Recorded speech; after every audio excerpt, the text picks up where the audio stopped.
Hey, how you doing? This is SEIJIHITO here to bring you another live stream. Also, want to give a shout out to anybody who's watched the previous video that I posted for you guys earlier during the morning. Much love, respect, and appreciation to all of you guys, and also much love, respect, and appreciation to any and all of you guys who are going to pull in a little bit later after the notifications go directly out. So, as the live stream's titled, the new Black Panther Party, right? And as you can clearly see, this is the Black Panther Party leader. This is something that we've gone over before. I want to say it's probably about like the fourth time that we've actually gone directly over this just a little bit, right? Because I feel as though that people need a little bit of a refresher course, in a sense, in that. And the main reason I'm doing this is I want a lot of folks out there, Black Americans, to always question things when it seems like it just fell out of the sky, out of the blue, and just think that it's just, something that's going to save you, that it's going to be 100% beneficial, right? Because again, I'm just trying to figure out that, going back and forth from the images here, again, this doesn't look like a Black Panther Party leader, right? Because it normally, if people are really about that life, then it's going to be like that from the beginning all the way until what you currently see at the moment in time. But obviously, that is not the case. Now, we also have, some people, they've posted some stuff online with, some alleged things, that have supposedly gone on. You can, read it directly in front of you, look directly, at that, and I'm like, it's a little bit quite concerning, right? Quite concerning. For that one, you might have to zoom, directly up on so that you can clearly see. But what this one basically shows is that there were some things, allegedly, that transpired and went directly on. Like I said, take it with a grain of salt. Anything is possible, and things could, stand to be corrected, up until further notice. So now what I want to go directly into is this clip here where we have the leader of the new Black Panther Party, before he was technically there or stating that he was a Black Panther, sending threats on the streets, right, with gang members, right, gang banging, as they like to say, directly to the police. So I just want people to listen to this, and then we will, have a nice little conversation. Chief Green says the department is monitoring the situation. I can't validate that there's any type of gang there, but certainly what has been posted is alarming. We showed a video to the chief of an interview we did 2 weeks ago with a protester. He talked about protesters in Portland being taken in unmarked vehicles by agents. But during the interview, he talks about gangs in Lansing. You come try to snatch one of us, the rest of us gonna blast your. You better do that while we not with each other. And then you come to in Sandhurst with the Pyrus and the gangster disciples is linked up at and try to snatch somebody over there. I dare you. Make sure you get this in Sandhurst. That's Sandhurst. Come over there and try to take somebody. I dare you. I dare you. Your mama gonna be picking out caskets and flowers. Very concerning. Very concerning. And that's the first time I've seen that video. It's alarming to see that type of video. And definitely we have some great partnerships with our federal partners, our state partners. Would like to get a copy of that video and make sure we do a deep dive and for proper understanding. Anything that could be nothing, I want to call and report to get more police presence out here. We really, we really want this taken care of. And this is an ongoing investigation. So we were able to hear that, right? It wasn't AI. It wasn't Chat GPT, whatever you want to sit up here and call it. That is representative of the police directly up there in Lansing, who was able to see this video. Note of clearly this is an older video, right? Because Birdsong does not dress like this anymore. But the main point that I'm bringing up is the fact that if he is a Black Panther leader, how is it possible and why is it possible that prior to you becoming this leader, you were sending threats? You were literally telling the police that, yo, if you roll directly up here, if you come near us, like, yo, you better make sure that we by ourselves, because if we together, it's like, yo, your mothers and your fathers are gonna be planning your funeral. That's some crazy work. Like, why would you put a target on your back like that? Why would you put a target on your back like that? And again, I'm trying to figure out how is it possible that you got, some, I guess you could say, Black American individuals following this, just blindly following this. That's not a good look. No leader in their right mind would want to put this type of target directly on themselves, on top of also putting a target on others that decide to follow said leaders, talking points, or however it is that you want to reference. It doesn't make any type of sense. It doesn't make any type of sense. It'd be like, hey, hey, come where we want to send you the address. Like, we dare you to sit up there. We clicked up over here. Da, da, da. You sound like that's crazy. That's crazy. Why would you do that? Now, moving into one of the most recent videos where he was, where he's quote unquote a Black Panther, you can hear him make the quote, safe line repairs, safe line replace, right? When again, he was sending shots directly to the police. So it's like he may have changed clothes, but the way that he talks is still there. It's still present. And again, that's dangerous. Because as a leader, you want to protect those around you. You don't want to put them directly out there. And for anybody to be like, oh, you sit up there and follow him, we're going to sit up there, we're going to take you in now. Now we're going to sit up there and start, harassing. Now we know, specifically, which, like I said, is going to cause a field of problems, unforeseeable problems, right? So next, we're going to look directly at this next clip here, and I'm guessing this is Birdsong's father, or whoever it is, maybe a relative, right? But we'll more than likely hear a little bit more about it directly in this video, and we're going to hear a little bit more about his artistry, right? As a before Black Panther leader, right? Little AC, aka Small Paul. West Side. Tell me what this track is all about. You know what?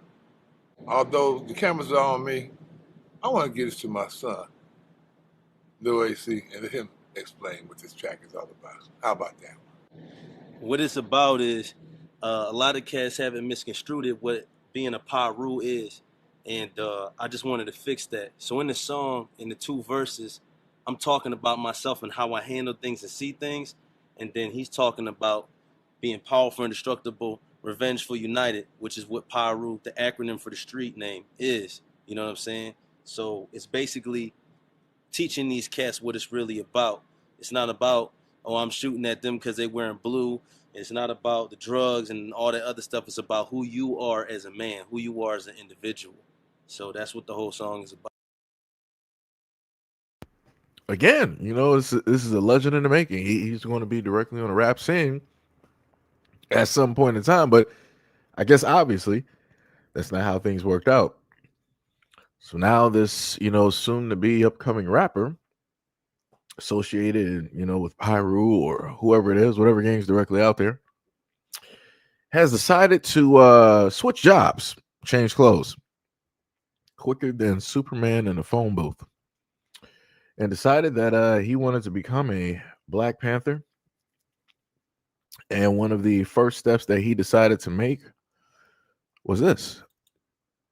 Just open-ended. Any comments you want to give to like my generation, the younger generation, or just any generation? Legally arm yourselves and unify, or else you will die. And I mean that in a literal sense. You see on the news all the time, Renee, Everybody say her name, Renee. Renee. Right? She just got shot in the face by ICE, right?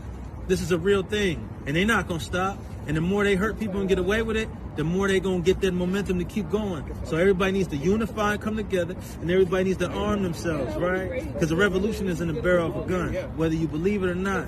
You want to be comfortable and you want to be nice. You don't want no confrontation. Look, Huey P. Newton said it the best. Anybody without a gun is either a slave or they're about to be one. You know? So, and people worried about people being scared of him. Huey P. Newton also said this when somebody asked him, don't you think the Black Panther Party is scary? Don't you think it's scaring people? He said, my people have been the ones afraid. Hey, sister, we got free groceries over here. Free hot soup and free clothes. He said, my people be the one afraid for hundreds of years. So if you're saying people scared of us, now that's a compliment. That means we're doing something right. You know what I'm saying? Would you rather be scared of ICE? Would you rather be scared of the slave catcher, the police? Would you rather be scared of the government forces that are working against the people? Or would you rather be them scared to mess with you? That's for you to choose. That's for you to decide. Unify and arm yourself and keep this mentality all the time. All power to the people. All power to the people. Where can people find you? Like on social media? I'm Chairman Paul Birdsong on Instagram. You can find the Black Panther Party for self-defense on TikTok and Instagram. Black Panther Party is split up by chapter, so whatever state you are in, if there's a chapter there, type in BPP and the name of your state and it should pop up. Awesome. Thank you so much. So we heard that, right? So again, as I've stated directly in previous videos, right, I have no problem with groups out there wanting to help out, you know, the homeless, anybody that's less fortunate, right, helping out the community. I have no problems with that. That's all good and well. I have no issues. But when it comes to a point in time that you have a guy like this that makes such comments openly, directly to the police, basically threats, it's looking kind of crazy.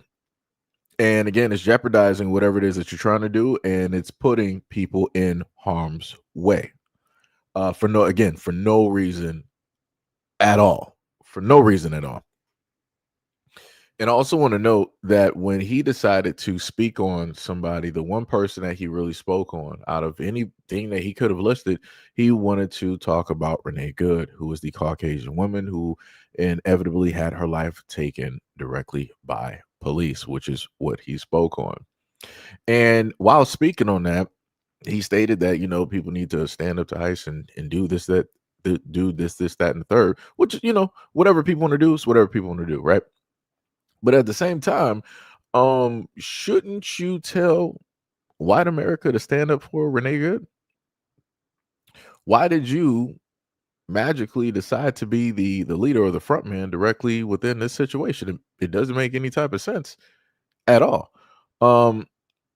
And I don't see any other groups going out here and deciding that they want to stand directly up, because realistically, as other people have listed, let's say like the Somalians, Ethiopians, they should have been the ones to go out there and try to, you know, march and have people remember Renee's name and what specifically happened for her. White Americans should have been the ones going out there, protesting, marching, having signs, making sure that her name is a hashtag and it stays relevant when it deals with the mainstream media and on the internet. Because as I look at it, I don't see any white folks talking about it. They're not even caring. I haven't seen hide nor hair of any Somalians, Ethiopians, or any groups of folks out there trying to say, you know, remember her name, you know, making multitudes of videos because she and her wife put their lives directly out there on the line, you know, for them and all this stuff. I don't see none of that. Don't see none of that, which tells me that those folks don't respect and they're also ungrateful, which then also tells me that if Black America has decided to follow his lead and the lead of, you know, some of the others that you directly see here, that again, if the same instance were to happen, is going to be the exact same result, which is people won't care. They don't care. They're not going to acknowledge it, right? They're not going to push or move these things forward. They're going to stand still, just like they're standing still right now after Renee lost her life. So again, as I told people before, if folks out there want to follow their lead, so be it. No problem. Can't control you. Can't sit up there and tell you what to do. But I will say to the Black Americans that are, you know, that's listening, you got to be critical of a lot of situations, of a lot of things. Historically speaking, we've been misled. either visually or by emotions or, other things. And it's time to sit back, just pull back for a bit and to just see and look at what's happening, to look at all of the moving pieces, to see if things really truly make sense. And I'm talking about technically two ways, right? Sense as in, if you can happen to spot and see things and it looks sound. And in the other way of money, because usually with a lot of groups, when things happen to pull up and show up, there's always money involved. There's always money attached. There's always somebody else running the show, a hidden puppet master, which you can't truly see. Right?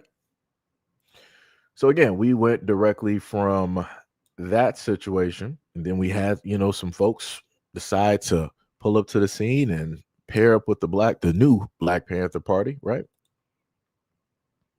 Uso, what are we here for? For the protection of the black man, woman, and child by any means necessary.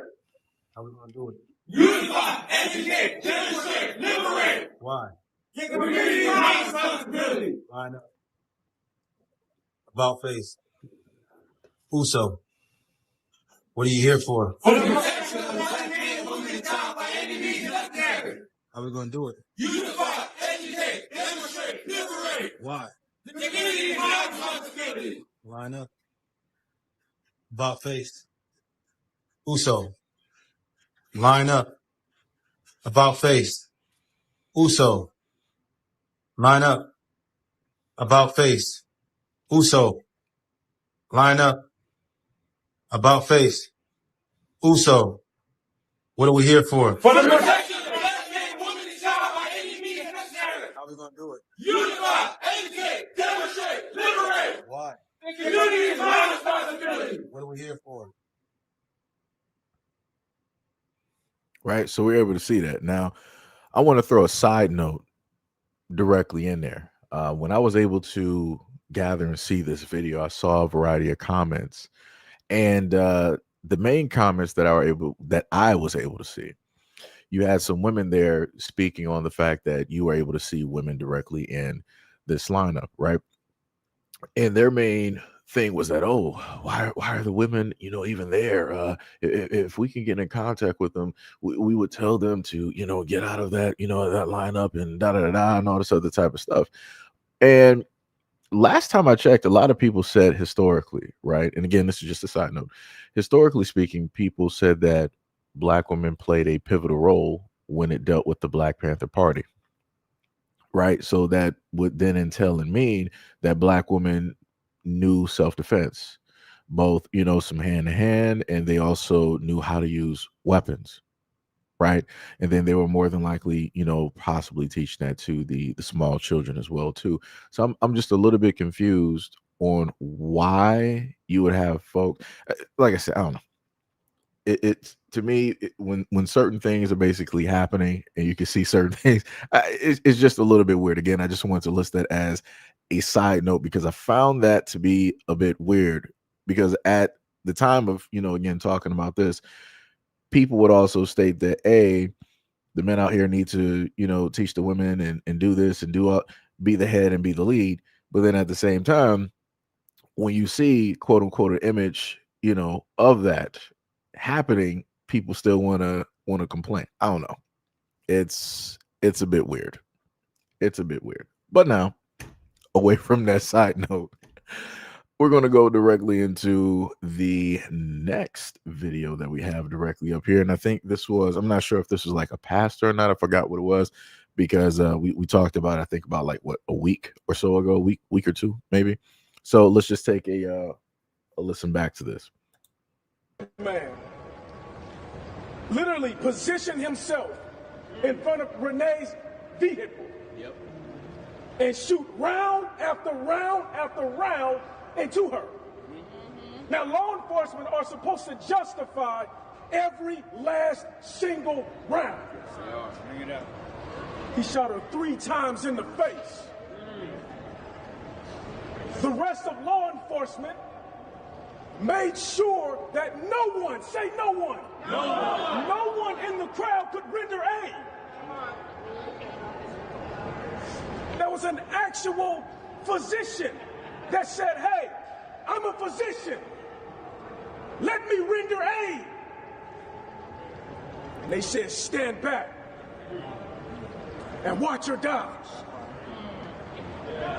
And so our expectation is that in tragedies like this, law enforcement would undergo due diligence, determine whether or not a crime has been committed, and bring charges. Yes. And ultimately, for a jury, if this person appears, to bring a conviction. Now that's in the normal situation. Yeah. What we would normally expect to happen. But we're not dealing with normal times. These aren't normal situations. We have a federal government threatening other portions of its government and saying, if you hold anyone accountable, you'll be terminated. Say terminated. Terminated. You'll be fired. Say fired. Fired. You may be arrested. Say arrested. Arrested. And so they do nothing. We can expect nothing to come from the federal government. So what does that leave? It leaves the state. I'm here today to call upon our local officials to stand up. Say stand up. Stand up. And do something. Do something. Stand up. Stand up. And do something. Do something. Why did we send you here? Yes. If the county attorney won't prosecute, if the attorney general won't prosecute, if the governor won't order an investigation, if the sheriff won't conduct an investigation, if the police chief won't conduct an investigation, and then if the BCA this morning will release a statement and say the feds told us to stay out of it, and then they say, okay, we'll stay out of it. When have they ever done that? We cannot expect the federal government to do anything in this situation. And you all heard law professor Nikema say, we locally have the authority to investigate and to bring charges. Now, if a judge makes a jurisdictional determination later, so be it. But we expect this county attorney in this county, right here in Minneapolis, to bring charges. Yes. We expect this attorney general office to support any investigative needs, any charges that may be brought. The support coming from the top is what we need, because we will get justice nowhere else. That's right. They've already said it. They've already expressed it. We should not expect it. So we need our local authorities to stand up or tell us you are abandoning us. Tell us you are going to allow federal tyranny. That's right. We're talking about murder. Come on. Yeah. Come on. Say that you're going to leave us at the hands of a federal government that is unchecked, that has no checks, no balances. Tell us that you're going to allow them to murder us and do nothing. That's right. Then we can make a decision That's right. of who we need in those seats to protect and defend us. That way.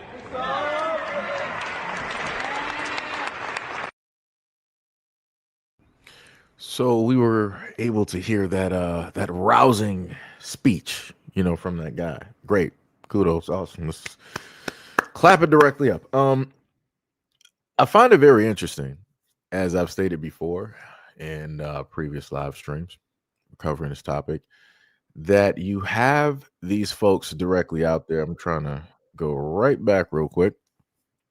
that you have a lot of these people wanting to specifically stand up for the situation. And I'm like, where did all these folks directly come from? Because originally, when any other situations happen, you don't really see other groups of people deciding that they want to get specifically online and start giving speeches like this when it deals with Black Americans and things like that taking place and happening, because a lot of people like, well, when it happens to y'all, it directly happens to y'all. You're not gonna have no Somalians pull up to the scene and decide that they want to put their lives on the line and their freedoms on the line, and in order to save Black Americans from the system that is. Again, all of this, riveting, speeches and all this other type of stuff that people are doing is specifically for this situation here. I don't see nothing Black about the situation. I don't see nothing Black American about this situation. I don't see what part Black Americans had to do with this at all. So again, I'm just trying to figure out why you have somebody, if that was a reverend, I don't understand why he's even speaking realistically. You should be speaking directly for and to the Black community about Black American situations. But I forgot. Churches are pretty much bought and paid for. They do what it is that they're specifically told to do. So if they're told to jump, they're going to sit up there and jump because they don't want to lose out on that money. They don't want to get shut directly down, right? The churches don't want to be looked at or seen as an enemy. Last time, matter of fact, I'm just trying to figure out, when was the last time anybody ever seen, churches really stand up for Black Americans? Like, how many Black churches we have across the United States? Like, just think if the Black churches decided to turn into, hubs for quote unquote Black Panthers, right?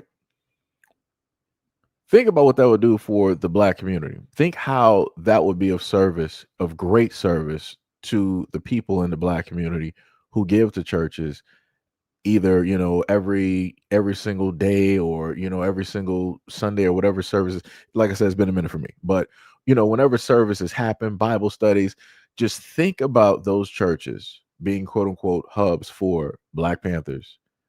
And from that, they are feeding the community, right? Because there's a lot of, elders in the community that go directly to church. They know how to cook. They know how to clean. They know how to teach. They know a lot of knowledge, right? Tons of library knowledge within those churches. But it seems that all of that help and all of that knowledge is locked in a freezer. Because when it's time for Black Americans to need things from our community, it seems as though that all of those resources are just locked away and held from us. They're just kept back. And I'm like, now it makes sense why the churches are the way that they are. They freeze and hold on to some of the most valuable assets that we have, including finances, and they refuse and don't put any of those necessary resources back into the community. But yet, those are the same folks that say that they are, hey, we're for the community, we're for God, we're for the teachings of the Bible and all of these things. I don't see it. Because if the churches were to actually stand up with the Black community across the United States would be something totally different. It would be something totally, totally, totally different. I don't know, just a thought. Just a thought. But anyways, we're going to continue on with the, next messages, that the leader of the new Black Panther has for us. Power to the people. I'm Chairman Paul Burton from the Black Panther Party for Self-Defense. I want to address a couple of things. Thing number one, I see a lot of people asking why the Black Panthers are going up against ICE for the immigrants. Well, I want to tell you something. The Black Panther Party is not a Black nationalist organization. The new Black Panther Party might be. I'm not sure. The Revolutionary Black Panther Party might be. Any of these variations of Black Panther parties might be. But the Black Panther Party for Self-Defense, the one that Huey Newton started with Bobby Seale, is an internationalist organization that stands as allies with oppressed people no matter what their ethnic background is, no matter what their cultural background is. So just like my predecessors stood up against the United States of America's imperialist regime with Vietnam to stop the Vietnam War. I don't know if you know your history. You know the Black Panther Party was strictly opposed to the Vietnam War. You know, we had the Rainbow Coalition with all different ethnic groups coming together and fighting against the regime together. That's what we stand for. All. Hold on, let me just hold on. No. Let's throw that back. I just want to make sure I heard that correct, right? Let me just.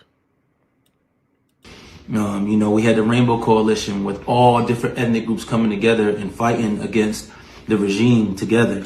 That's what we stand for. All power to the people. We're not racist. The very ideology of racism in and of itself is not intellectual, being that there's only one race on the planet, and that's the human race. We have different ethnic backgrounds. You know what I'm saying? We have different cultural backgrounds, different skin colors, you know, different languages and ideologies, but we're all part of one human race. You know what I'm saying? So racism is in and of itself irrational, illogical, is unsensible.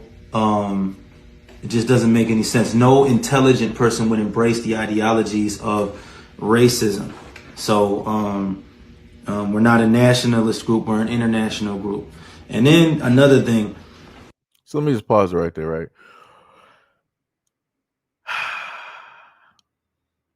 So again, we went from being a gang member, rapper, right, to all of a sudden, right, being a activist leader of the new Black Panther Party, to then turn around and tell Black Americans that, you know, and everybody else that, oh no, you know, the Black Panther Party, you know, it's not racist. So because people want to separate themselves from other people and just solely focus on themselves, we have to tell people that we're not racist. That doesn't make any type of sense, because when I read this, I'm just trying to make sure that we all understand something, right? Sorry if it's a little bit too small, my apologies. So I'll read it for you. It said that the Black Panther Party, or BPP, was created in 1966 by Huey P. Newton and by Bobby Seale in Oakland, California, primarily to combat police brutality and systematic racism against African Americans, offering self-defense, community support, and political education when traditional civil rights efforts felt insufficient.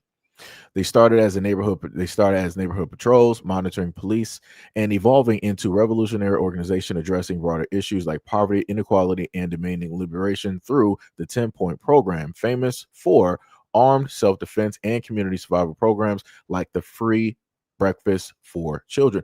So again, when we just read directly over the facts, you don't hear anything talking about any other group. They're not talking about no Nigerians. They're not talking about Somalis. They're not talking about Ethiopians.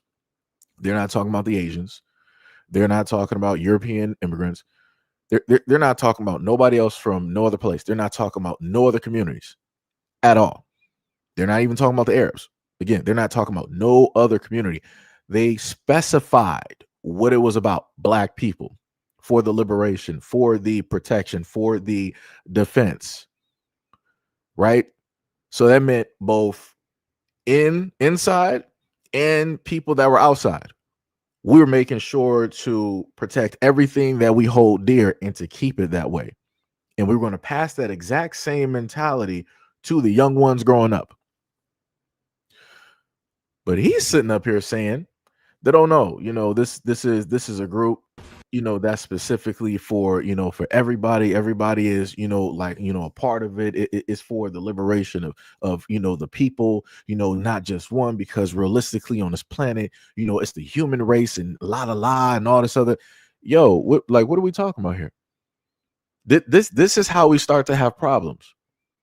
This is how things start to get co-opted and taken away from Black Americans, the exact same way everything else has been. Have people not seen rap and hip hop? Have people not seen the arguments with that? How everybody who never really cared about hip hop or rap now all of a sudden want to start putting their hands and trying to claim stuff? Look at how black people allowed that to happen, right? The exact same thing will happen with this. Somehow, some way, through the stories of history, people will try to look through and search to be like, oh, well, realistically, the Caribbeans or the Africans, really had a heavy influence on the Black Panthers because this one person identified specifically as African, and their parent was this, that, and the third. Well, this other person, they identified as this, that, and the third. But when you look at their parents, they're actually Caribbean. So realistically, this ain't even a Black American organization. So how can y'all it's going to be the exact same thing. The exact same thing is going to sit up there and happen. And then once that happened, then you'll start hearing a whole bunch of other mouths that will decide to be like, oh, well, remember how y'all had Asians directly there? I heard somewhere in the past that the Asians had a real heavy influence directly on the Black Panthers. And they were doing so much, and they were pushing so much money and doing this. And it's going to be the exact same thing. It happens every single time because Black Americans keep allowing everybody else in. When realistically, when everybody else has their own social justice groups, whatever you want to sit up there and call it, they're not allowing Black people to come directly in there. They're not like, hey, Blacks, here's your free car entry into our groups. We want you directly in here. No, they are making sure to segregate that and to keep it segregated now and forever, right? That's what they like to sit up there and do, because they specifically want to see themselves in there. They want to see that representation. They don't want no mixing, no type of mingling. They don't want nobody else to be able to give any type of orders to their people. They don't want anybody else that's not them making laws for whatever group that it is, or leading whatever group, or even having a side character role directly in. They are specifically if it's an Asian group, it's going to be all Asian. If it's a Latin group, it's going to be all Latin. Mexican, all Mexican. Spanish, all Spanish. Right? Dominican, all Dominican. Haitian, all Haitian. Jamaican, all Jamaican. Caribbean, all Caribbean. You get my point.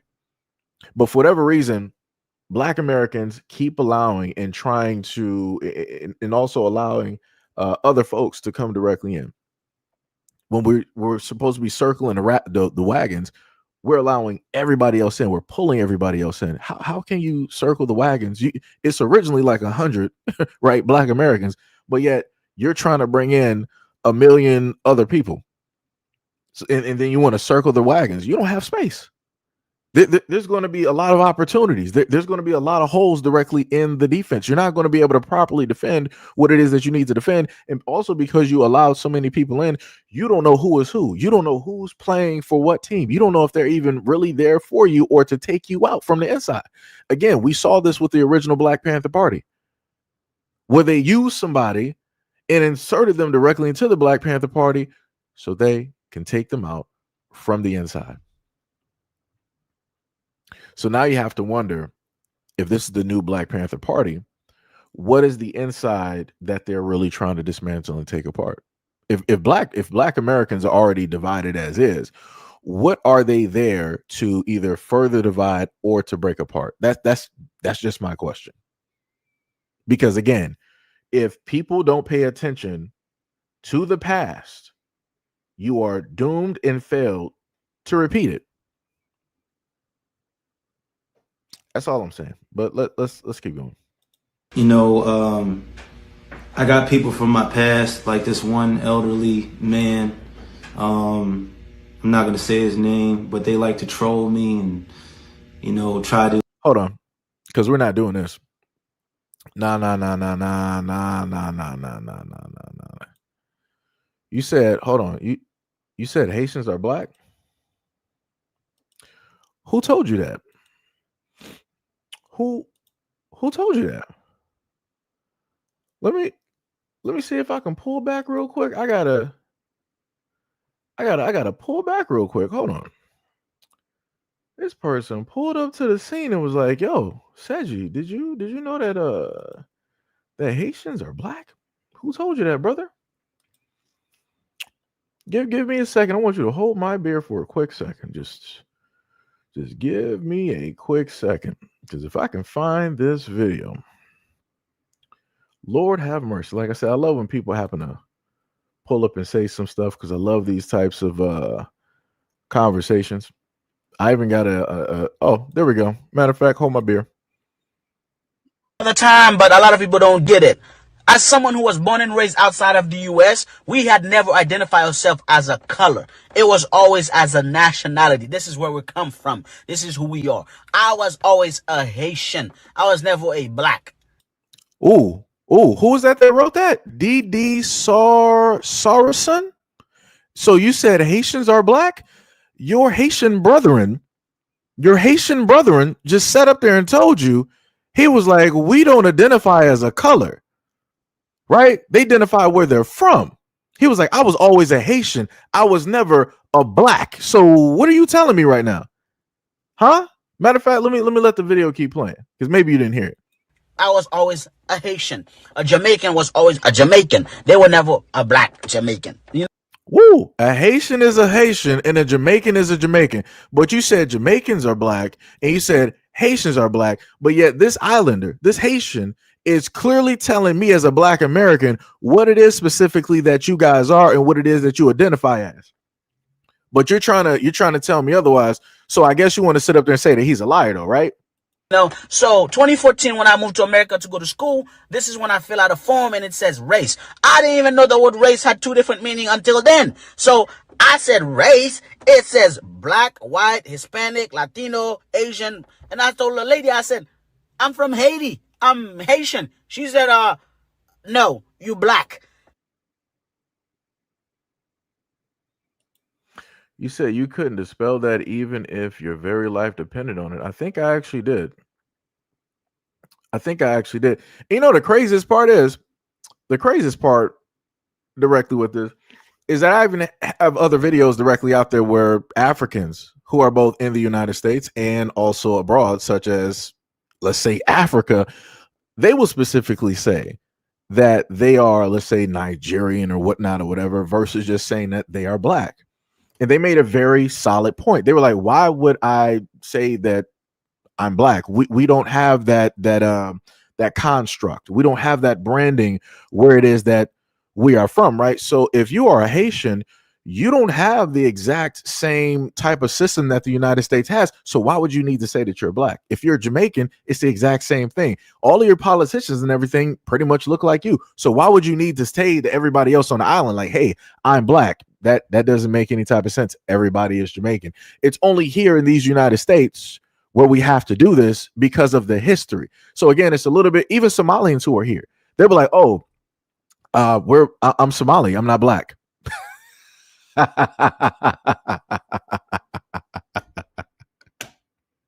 Yo, that's crazy to me. It's, you know, it's crazy to me when folks want to pull up to the scene and say stuff that they normally wouldn't be saying otherwise. So because of everything that is happening in these United States, now people want to start saying that they're black. That's crazy. That's diabolical. Very interesting. You can miss me with the Bible stuff. Let's keep going. You said now you're moving to goalposts in Africa. They have words describing white people. That's great. I'm talking about being black. The only time, even from other older Africans, the only time that they've ever referenced or heard of people in a sense being called black. Now, again, it's different from South Africa because, again, they had a separate system from the rest of Africa up there. So this is why you had white or European. You had black directly down there. You had Indian, Chinese, right? They were listing these different things. The rest of Africa wasn't doing that.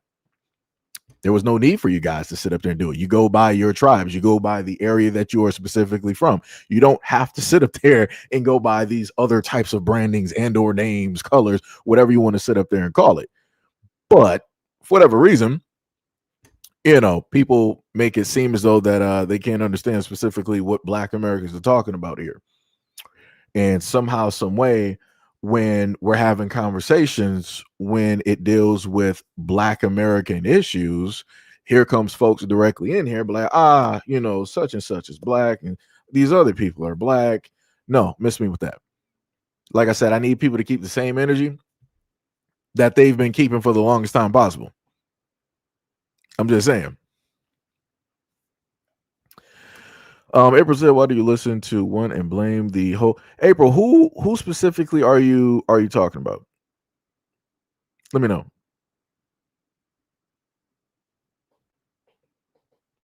Let me know.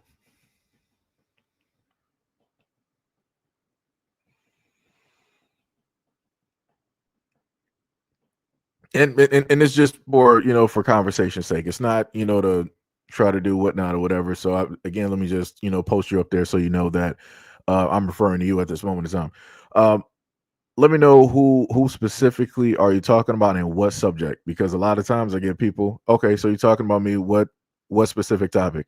Because a lot of people like to come up here and try to, you know, sidetrack the whole argument and want to put it different places.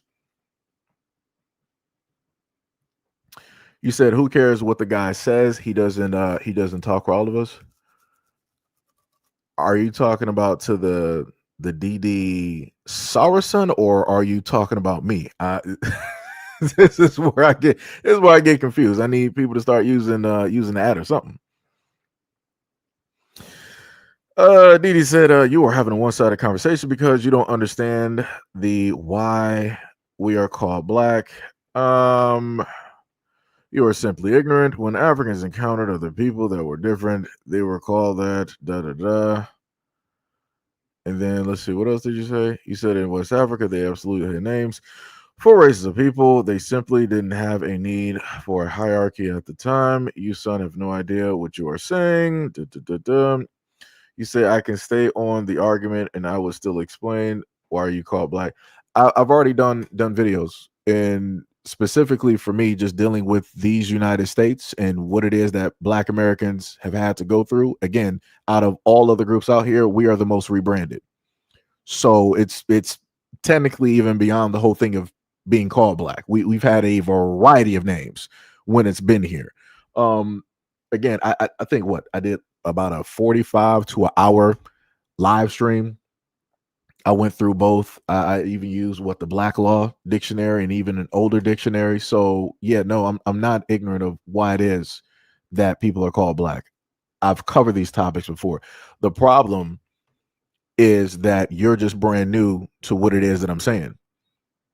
You ain't actually been here long. So you just come directly at this stop and you jumped directly on the train. And now you're looking around and be like, oh, let me sit up there and educate people. Like I said, you ain't even been here. April says, one guy says that they're not black and doesn't mean the whole community feels the same way. DD said, but you said that Haitians are not black. Now you have moved the goalpost. First of all, let me just point something directly out to you. I just gave you a video of a Haitian who said it himself, and he used the example as well when it stretched it directly to the Jamaicans. So you don't even have to listen to me. I'm listening to the source. I'm listening to a Haitian. I don't have Haitian blood. I'm not from Haiti. Like I said, respect to, you know, the history and the culture and stuff, but that's not me. They are not me, right? So I'm listening to somebody who is of that culture, tribe, and all of those things. This is why I put those videos directly out there. So it's like, if people got a problem, you need to go and argue with this young man here who specifically said this online. It makes no sense to argue with me. It's crazy work. You said your videos are simply wrong.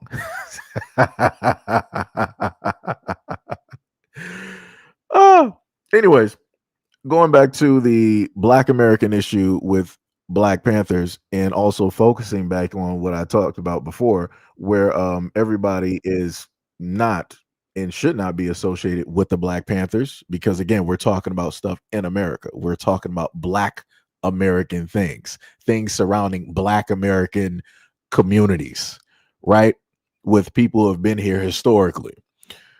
So again, like I said before, the Black Panther Party is not for any and everybody. Those are just the facts. Read that directly off. If people got a problem directly with it, go take it up with your God or whatever it is that you specifically believe in. No reason to come here crying. So let's continue listening. Call me fake gangster, fake this, fake that from my past. And, you know, I don't care. You know, my goal is not to prove to anybody that I was ever a gang member or that I was ever a thug or what I was locked up for or wasn't locked up for. You know, my goal is to protect my people from ICE, to protect my people from police brutality, to protect my people from crooked politicians. So let's go back to that real quick. Let me just replay that part. Not to prove to anybody that I was ever a gang member or that I was ever a thug or what I was locked up for or wasn't locked up for. You know, my goal is to protect my people from ICE. So I'm just trying to figure out number wise how many Black Americans. Let me see if I can even type this in because that seems a little bit weird to me, right?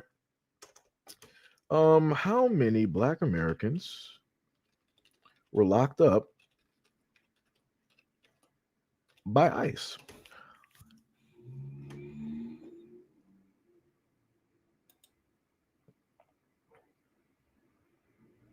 So, you know, the funniest thing is anybody can type this in, right? I typed in how many Black. Oh, see, that's where I messed up. I just said Black. I thought I put Black Americans.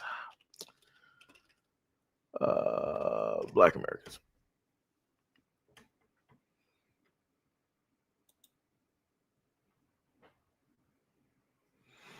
So pretty much, we don't have. I can't even give you anything. They said precise official data on the exact number of Black Americans, United States citizens, locked up by Immigration and Customs Enforcement, ICE, is not regularly published by the Department of Homeland Security, as an agency often does not break down detention data by race. Detention of citizens back in 2021, the Government Accountability Office, or the GAO, reportedly found that ICE arrested 674 potential United States citizens and detained 121 of them between 2015 and 2020. Recent incidences in October 2025 during an ICE raid in Chicago, multiple individuals, including some who were reported as Black or brown community members and children who were United States citizens, were detained. Broader context: while specific numbers of Black citizens are hard to track, reports indicate that Black immigrants are disproportionately represented in the detention system, making up roughly 20% of those in deportation proceedings on criminal grounds, despite being only 7% of the non-citizen population. So pretty much we got nothing. So, and again, anybody can look that up, go, type it directly in and see what you can pull. I'm just trying to figure out what people are you trying to protect from ICE? I'm highly confused. You said my people. Who specifically are your people? And I could have sworn we went directly over that information before. Correct? I know that, some people are a bit late, to the party when it deals with a lot of these things. People tend not to, pay attention. But let's see if I can pull back the information that I was able to gather for you guys before, because when I originally looked this stuff up, I was like, that's pretty interesting. It seems as though that, the guy is of, interracial, in a sense when it deals with a lot of this stuff, right? Let me see if I can pull this for you guys. Was that? Nope. Let me go back.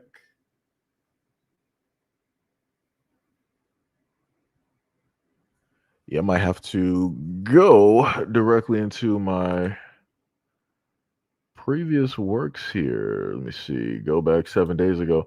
But yeah, due to the fact of magically very little information that was reported. There we go. Had to go directly back to one of my original assets to highlight this directly for people. Right, so let me just screen cap this for people so that we can read it ourselves. And again, this was, what was directly online. People are free to try to see what it is that they can specifically find. So this is a part of a video that I did earlier. So let me flip back over so I can read it. It says that quote unquote, Paul Birdsong identifies with a diverse heritage, Caribbean roots. His father's family are Caribbean immigrants. Mixed heritage. His mother's ancestry is a mix of American Indian, Caucasian, and Black. So looking at the mother's ancestry, it makes sense, again, as I said previously, why he decided that this wanted to be the time that he wanted to specifically speak up, why he wanted to say something, because potentially, maybe, just potentially, maybe, when this whole instance happened, maybe he saw a little bit of his mother within Renee. Because again, he said on the mother's side, she is, fairly mixed, and one of those things being Caucasian. This is the one name that he brings up. He didn't bring up anybody else's name. He didn't bring up any immigrants' names or anything like that. He specifically brought up her name. But again, he's saying that he's here to protect his people from ICE. Let's keep going. To protect my people from police brutality, to protect my people from crooked politicians, imperialism, to protect my people from imperialism, fascism, to protect my people from racism, to protect my people from capitalism. That's what my goal is, to protect my people from tyranny. I don't care about none of that stuff you talking about, bro. I'm out here feeding people. I feed hundreds of people a week, if not thousands. The Black Panther Party feeds people in multiple states across the country. I don't care about what you're talking about. While you at home or wherever you are typing on your phone about what I'm doing, I'm outside with these guns and with these warriors I got with me, actually fighting for the people, actually doing something that matters, which is what you should be doing.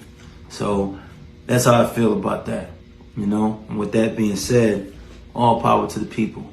No power to the pigs. So all power to the people, but which people is he specifically talking about? Because it seems like he's trying to be Superman and save everybody. And I'm like, the Black Panthers were not for everybody. Now, maybe you have some, later on the Black Panthers like, all right, what we're going to do is, have some other groups directly, out there for, other people that want that believe in what it is that we're doing, and they want to ally and find a way. It's like, cool, separate but equal. Right? That's how we do it. Separate but equal. You're not going to be specifically here. You're not going to be spearheading nothing. You're not going to be the main representation. You're not going to be the show horse. It's not happening. But you can have your own group, which you can decide to, do that, over there. Shout out to Tippy. Much love, respect, and appreciation. Look at you being sort of kind of on time. Tippy. Shout out to Tippy. Yo, what is up, Will? What is up, Will? You said the problem with this dude is the fact that no one is vouching for him. Yeah, supposedly they're going to have like a meeting today at some point in Pittsburgh or whatnot or whatever. Like I said, if it's filmed and people post the video directly online, I'll talk about that as well. Like I said, but for me, it's a problem. Like I said, you're saying in the sense that you are trying to protect everybody else directly out here, but you don't see everybody else trying to protect Black Americans. That's just never been the thing. Everybody makes sure to protect their own people. Everybody makes sure to put money within their own people, within their own community, right? To uplift and to support, to propel, to push forward, to pedestalize, right? When it deals with Black Americans, all those other groups don't care about Black Americans. The only way that they care about Black Americans is when we have money in our hands that they can see, and then they're like, "Oh, we love Black Americans." My favorite rap artist is Tupac. my other favorite artist is Biggie Smalls. They start going through all the whole classic thing, like, oh, I'm so far into Black culture and supporting Black people. I voted for Obama. That's, matter of fact, that's my favorite president. It gets to those type of levels when people really want something from Black Americans. They feel like they have to overly do it, And it's like, nah, we get it. You want the money. If you would just simply say that, we would just make our choices then. But people don't want to do that. That's not how people want to sit up there and move. Again, you got a lot of fakers, directly out here. So let's listen to another message by the great leader from the new Black Panther Party. All power to the people. Chairman Paul Birdsong reporting for Ethnic Community Defense Duty. Listen, two things that I need to run by you. Thing number one is, a lot of people are saying that we should not stand up against ICE because we're standing for people that aren't us. And Black Panthers only stand for black people. That is a lie. Huey P. Newton said that we are internationalists and we stand with all oppressed people no matter what color they are. That's the founder of the Black Panther Party that said that. So everybody who's running around talking about Black Panthers don't stand up for people other than black people don't know a damn thing about the Black Panther Party. That's thing number one. Thing number two, the Black Panther Party created something called the Rainbow Coalition, which is a coalition of Hispanics, Asians, whites, and blacks from all over the world working together to fight oppression. Again, the Black Panthers stood with the Mexicans, stood with the Puerto Ricans and the Dominicans, stood with the Japanese, the Vietnamese. The Black Panthers did a whole campaign to end the Vietnam War because they stood with Vietnam. So for you guys who are talking all of this gibberish about, you guys aren't following traditions of the original, who do you think our leaders are? Aaron Dixon is an original Black Panther, right? Aaron Dixon is an original Black Panther who walked with Huey Newton. That's our leadership. And Billy Che Brooks, that was Fred Hampton's right-hand man. So you guys you sound stupid, to be honest. You sound like you don't really know what you're talking about. Doing a lot of hooting and hollering and don't really know what you're talking about. If you watch Huey Newton's speech, he specifically says, we are not black nationalists. We are internationalists. And we stand with all oppressed people across the globe, no matter what your ethnicity is. Come on, man. Y'all don't know what you talking about. You telling us what we're supposed to be doing as Black Panthers, and you don't know the first thing about a Black Panther. All power to the people, though. So shout out to Tippy. And this was something that was mentioned before, right? And I've stated this time and time again. If this new Black Panther Party was about everything that they say that they are about, what are your stats on stopping gang violence? What are your stats on getting the drugs directly out of black communities? What are your stats on starting rehab centers to help out the families and the elders that are caught up on drugs in the streets?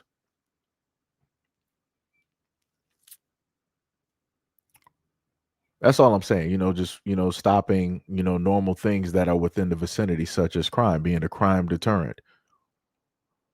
What's the percentage drops directly on that? Because he said directly from his own mouth that he's out there in the streets. He's with and amongst the people. So if he's out there, pretty much frequently every single day, that means that there should be enough of a presence where it is a deterrent from, by him being there in a group, that criminals are like, hey, we're going to go elsewhere. We're going to take our business. We're going to sit up there and go elsewhere. We're not, messing with this because the Black Panthers are here. And we know that if we do something, if we mess up, they're going to let off some rounds and we might not make it home. But again, every single time I look at a lot of these videos, I don't hear any of those things being mentioned. And as I stated before, when it specifically deals with, and also, Tippy, that's a good point too. Children go missing every single day in the black community.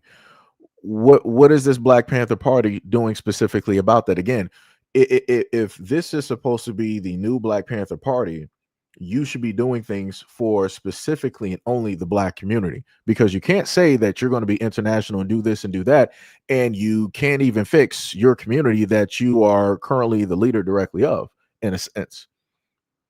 Or the leader that you made yourself, or maybe it was passed down because he said the other Panthers basically ordained him and all this other type of stuff. But what I'm sitting up there saying is that if you have the leadership quality, then the area that you are specifically in, all types of crime should be down.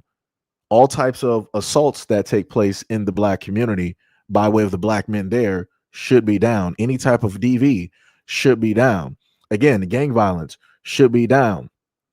Any type of ODing or drug usage should be down. Any types of guns being fired should be down. Any types of home break-ins should be down. The streets should automatically also be swept and cleaned. Trash should automatically be picked up and not wait for the city to sit up there and do it, or some other initiative. Like I said, I can keep going and listen a lot of things that should be specifically done and how things should be looking, but I promise you more than likely that's not specifically how it's going and how it's working. Because like he said before, this has to do with everybody, not just one.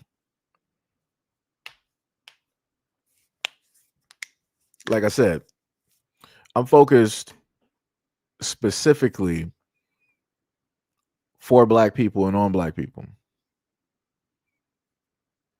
That's all I'm saying. The same way that everybody else focuses on their people, and I have no problem when the Latins focus on their people. Yo, God bless them. I don't got no problems with that.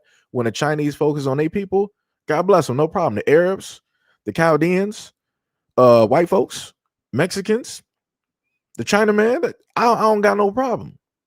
They are more than free to solely focus on their own people for the betterment of their own people. But every single time I talk about these things, just like even looking through this chat, you got people pulling up to the scene, sitting up there like, oh, no, it shouldn't be just black Americans. Like it should be everybody. So now we're gonna all lives matter the Black Panther Party. That's what we're gonna do. We're gonna all lives matter that. And last time I checked, where is all lives matter? Where are they at? When's the last time anybody's ever heard that ever again? Because remember, everybody was a part of all lives matter, right? Because all lives do matter. But where are all those people now? Where are all of those signs? Where are all of those t-shirts? Where are all of those hashtags? Right? Because everybody was a part of it, so it should still be going because everybody's life does matter. But yet, here we are. Just saying, I'm just a little bit confused. Highly confused. Yo, 06, what is up? What is up? What is up? Yo, Ryder, what is going on? You said, right, the first thing we hear of him is others. We are done with him. Let me see. The way you convey your thoughts, I do not believe you are a part of anything. I mean, it'd be like that. I guess so. I guess so. I guess so. I guess so.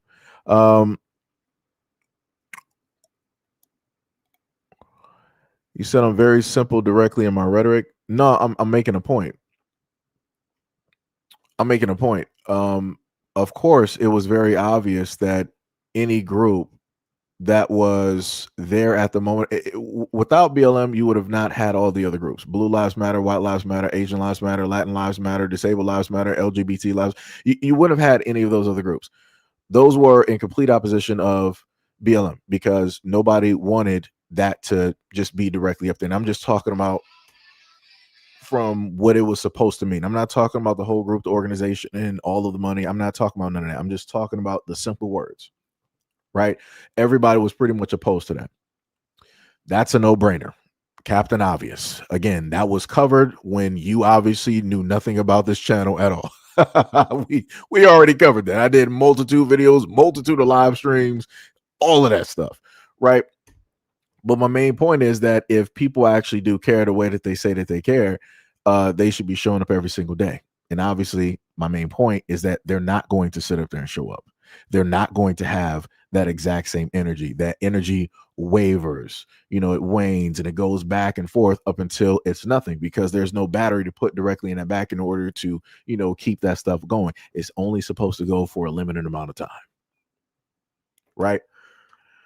But like I said, it still doesn't take away from the simple fact that I stated before that when it deals with the whole thing of the Black Panthers, the new Black Panthers, that you're not seeing what should be taking place. When you look at the original Black Panthers, they were cleaning up the streets. They were cleaning up the community. They were getting people help. They were, teaching kids, how to read. They had, morning services, and they also potentially had afternoon services, right? When it dealt with, helping people out with food and helping people with groceries. They also had the protection directly on the streets. Like it was highly mobilized, right? You were able to see it. Many people were a part of it. even little kids, like, they wanted to sit up there and do it. Again, that's not where we are at this moment in time. That's not what we're looking at. And as I stated before, let me go back to what I said the previous videos before. The main thing that I'm speaking to is to Black Americans. This is why you have to question, because you'll always have a lot of folks out there that want you to believe something off of face value. They want you to just jump directly into it. They want you to just sit up there and believe it without question. They don't want you to sit up there and critically think. They don't want you to sit up there and look here or there or everywhere. They want you to just have tunnel vision, focus on this, and just jump directly into it, no questions asked. Even though I stated before that the Black Panther Party was destroyed from the inside, not from the outside. It was destroyed literally from the inside because of one person that they used to place directly there in order to tear it apart and disassemble it, so that pretty much it never existed. So like I said to Black Americans, y'all got to pay attention. You have to specifically pay attention, and you cannot listen to a lot of these other folks directly out here. Can't sit up there and do it.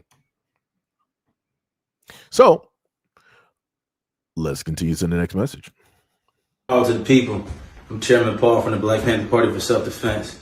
So a lot of people have been tagging me and sending me this video of this young man with his shirt off, disrespecting us, talking crazy about us on the internet. And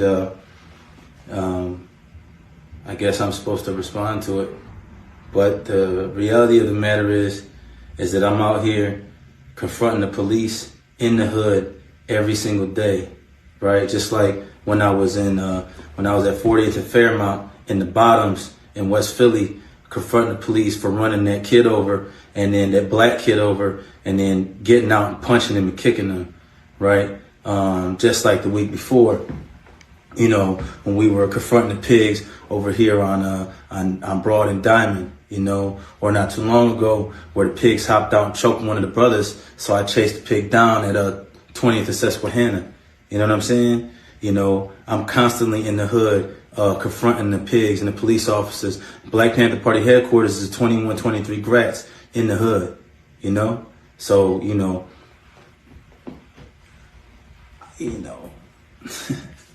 it's not. So let me just again, I'm showing y'all videos where the exact same actions he's performed when, let me go back to the picture. So the exact same actions he performed when he was quote unquote living the gang life, the gang lifestyle, right? The exact same actions. Let me just put, so remember he sat up there and gave the address to where the Black Panthers are because he said they in the hood, right? So let me just go back to when he did that again. It says the department is monitoring the situation. I can't validate that there's any type of gang there, but certainly what has been posted is alarming. We showed a video to the chief of an interview we did 2 weeks ago with a protester. He talked about protesters in Portland being taken in unmarked vehicles by agents. But during the interview, he talks about gangs in Lansing. You come try to snatch one of us, the rest of us gonna blast your. You better do that while we not with each other. And then you come to in Sandhurst with the Pyrus and the gangster disciples is linked up at and try to snatch somebody over there. I dare you. Make sure you get this in Sandhurst. That's Sandhurst. Come over there, try to take somebody. I dare you. I dare you. Your mama gonna be picking out caskets and flowers. Very concerning. Very concerning. And that's the first time I've seen that video. It's alarming to see that type of video. Right. So you heard the chief basically speak on it, right? So let's go back to the video with the chairman. And let me see if I can rewind this. We're at 19. Let me rewind this a little bit back. Right. So, you know, hood confronting the pigs and the police officers. Black Panther Party headquarters is 21, 23 grats in the hood, you know? So, you know. That's the exact same thing. He just said it differently. So as a gang member, he delivered the message that you saw that he delivered to the police chief, threatened him. You're like, yo, come see us. This is where we at. Come here. We got the gang. We got the guns. If you pull up on us and try to get us, we going to send you home in a casket. Now, as the leader of the new Black Panther Party, he gave the exact same message to whoever's talking online. And I got people sitting up there like talking to me crazy in the comments section like I'm the one that's wrong. This is not how leaders move. This is not how leaders move. But like I said before, when I show off this information and people think that they trying to teach me something, they can give me something, you can't. I'm giving you all of the proof directly right here. The same person that you see here talking is the same person that was talking as a gang member directly to police, throwing all of these shots, all these insinuations, all these types of threats to try to intimidate and to also provoke an action to take place. This is the exact same thing he's doing as a leader. And I'm simply saying that this type of nonsense is dangerous. This will get people hurt. Like, do we not realize, like, I've covered videos on dirty cops. Why would you want to sit up there and tempt fate? You got dirty cops out here that are directly within these communities that take lives every single day under the disguise of being quote unquote gang members. They do it for a living and legally, and they're able to. They can just, self-defense. It was, I was working the job and all this other type of stuff. But then magically, I'm the problem, though. People want to try to give me some education. They want to say that I'm ignorant. But yet you're not paying attention to the information. I'm literally giving you a past and a present. Past, present. Like, what are we talking about? The dude is the exact same person, just two different costumes. Like, what are we talking about? Y'all really think that this dude has changed? You think that what are we talking about here? But like I said, whoever it was directly in the comment section that wanted to try to have like that back and forth and stuff, you got it. This is your leader. You believe every single thing that he's saying. You saying everything that he's saying is factual. You saying that I'm the one that's ignorant. I don't know what it is that I'm talking about. You got it though. Even though I gave you a back and forth, you got it though. You got it 100%. This is your leader. The same person. Let me go back to that. Go back to that picture. The same person that's posing here. This is your new Black Panther Party leader. The same person posing here as a gang member was also on the news sending threats directly to the chief of police. Tempting fate because everybody clicked up. Everybody got guns. But a smart person would realize that if you decide to do that within that neighborhood where everybody's clicked up, you got families, you got kids. So if a shootout happens in between gang members and the police, you're going to have rounds and bullets that's going through homes. You're going to have 3-year-olds, babies, 7-year-olds. You're going to have mothers, pregnant mothers. You're going to have somebody's son. Somebody's going to get hit by a stray. So then who are we going to sit up there and blame? Huh? You're going to sit up there, it was the police. It was the man's fault. Like, they shouldn't have came through here. Like, we told them what it was, but, it was really them. We had to retaliate because they just, Like, that's what we're going to do? That's what we're doing? Like, that's crazy. But I'm the one that, when I put this information together, I'm the one that's in the wrong though. All right. Y'all got it. Go ahead. Believe anything you want. Believe any and everything that you want. Believe any and everything. Let's continue. It's not really I'm not gonna get into that. I'm not gonna insult the young brother because obviously he doesn't know what he's talking about. Obviously he didn't see the videos of me and the Elder Panthers. Obviously he doesn't know that every single week we take care of one of the Elder Panthers, the originals, the ones that teach us and learn and show us the way, and the ones that are our leadership. like Clarence Peterson or Aaron Dixon or Elmer Dixon or Rashad Birdsong. Question again. I'm not, really a gun enthusiast, but anybody who owns a weapon, can somebody tell me if you see a holster for the weapon directly on the side of his person? Because I'm not sure if he has one. Or it looks like he has two weapons. One that is directly in the belt of his pants, and then it seems to be a second one directly in his pocket. Now, correct me if I'm wrong. Now, again, I'm not a gun enthusiast. I'm not the ideal person to try to educate people, but I could swear that you're supposed to have some type of device where you can safely place your gun directly on your hip, and there's certain levels directly to those devices. That doesn't really look safe to me at all, because it seems that as though that if he would get into a scuffle with anybody, somebody would be able to grab both of these weapons just up off of his person. Nothing seems secure at all. And it seems to me, if I'm looking at the tail end of that weapon, that there is magazines in both weapons. I could swear that groups are supposed to practice gun safety. I'm like I said, I may be incorrect. This is the one part I will sit up there and say that I am quite ignorant when it deals with a lot of stuff. So again, some of you guys are gun enthusiasts. You guys know way more than me. I'm just saying, from a lot of videos that I've watched, this is not how you're supposed to carry weapons. I at least know that much. I know how it's supposed to look when it's concealed carried, and then when you also got open carried. And everything dealing with one in the chamber or nothing in the chamber, things of that nature. I'm just saying that this does not fit within the whole realm of leadership qualities, capabilities. Because if you happen to slip and fall, what's to say that your safety is not even properly on? If you don't even have your weapon properly holstered in a proper holster, what if you slip and fall and you forgot to put your safety on and you got one in the chamber? What's going to happen? That's all. Like I said, I'm just thinking, because he's supposed to be the leader. So I would expect, a leader to, properly have everything in order.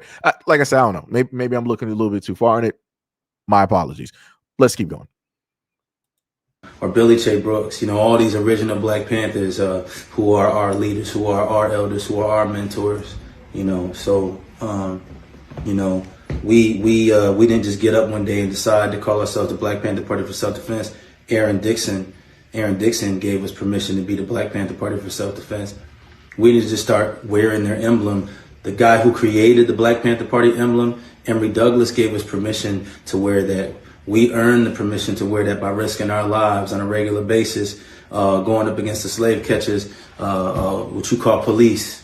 We earned that because every day our where we're at right now, headquarters is open where people could come and get food for their family and clothing for their children every single day. You know what I'm saying? So you should probably do some research. My name is Paul Birdsong. You can Google me. I done fought the National Guard. I done fought the Ku Klux Klan. I done fought the sheriff, SWAT, and I'm still here because I haven't lost yet. You know why? People power, Black power. You know what I'm saying? ICE runs into communities and brutalizes Black women and children every single day. Huh? And the Black Panther Party is not a nationalist group. We're international. Hold on. Wait.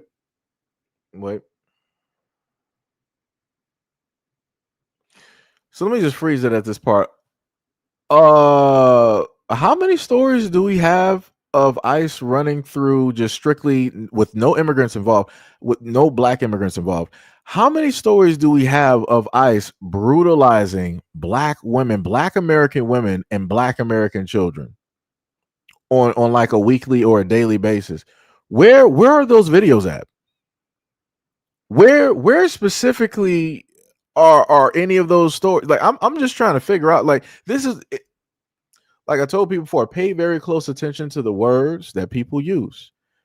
Again, he said that he is not specifically out there just fighting for Black Americans. It's almost on like some Kamala Harris stuff. Like, I'm not just going to do anything for, Black people. I'm not going to do anything for one group. I'm going to do something for everybody. Right? It's that type of deal that basically I'm hearing here. It's like, yeah, we're the Black Panther Party, but I'm not just going to do anything for the Black community. We're international. We're worldwide. So now he's Mr. Worldwide, aka Pitbull. Like that's what we're doing now.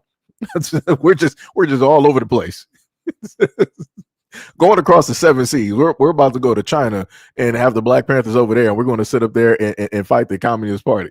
We're going to go to Russia, and we're going to be sitting up there, sitting down, having a conversations with Putin and fighting for the Russians. Like, what are we talking about? What are we talking about? Like, okay, I'm sorry. And every single day, you know, and the Black Panther Party is not a nationalist group; we're an internationalist group. We deal with people, any type of oppressed people, anywhere. We fight for them. You know what I'm saying?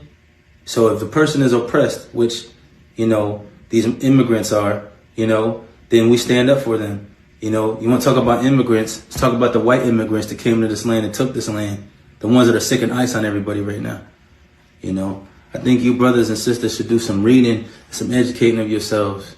You know, I'm not going to insult you back. That's beneath me, you know. But if ever you're hungry, if ever you need some clothes, if ever you got to go to court and you need somebody to advocate for you, if ever the police get to whooping your ass and you need somebody to help you, I got you. All power to the people.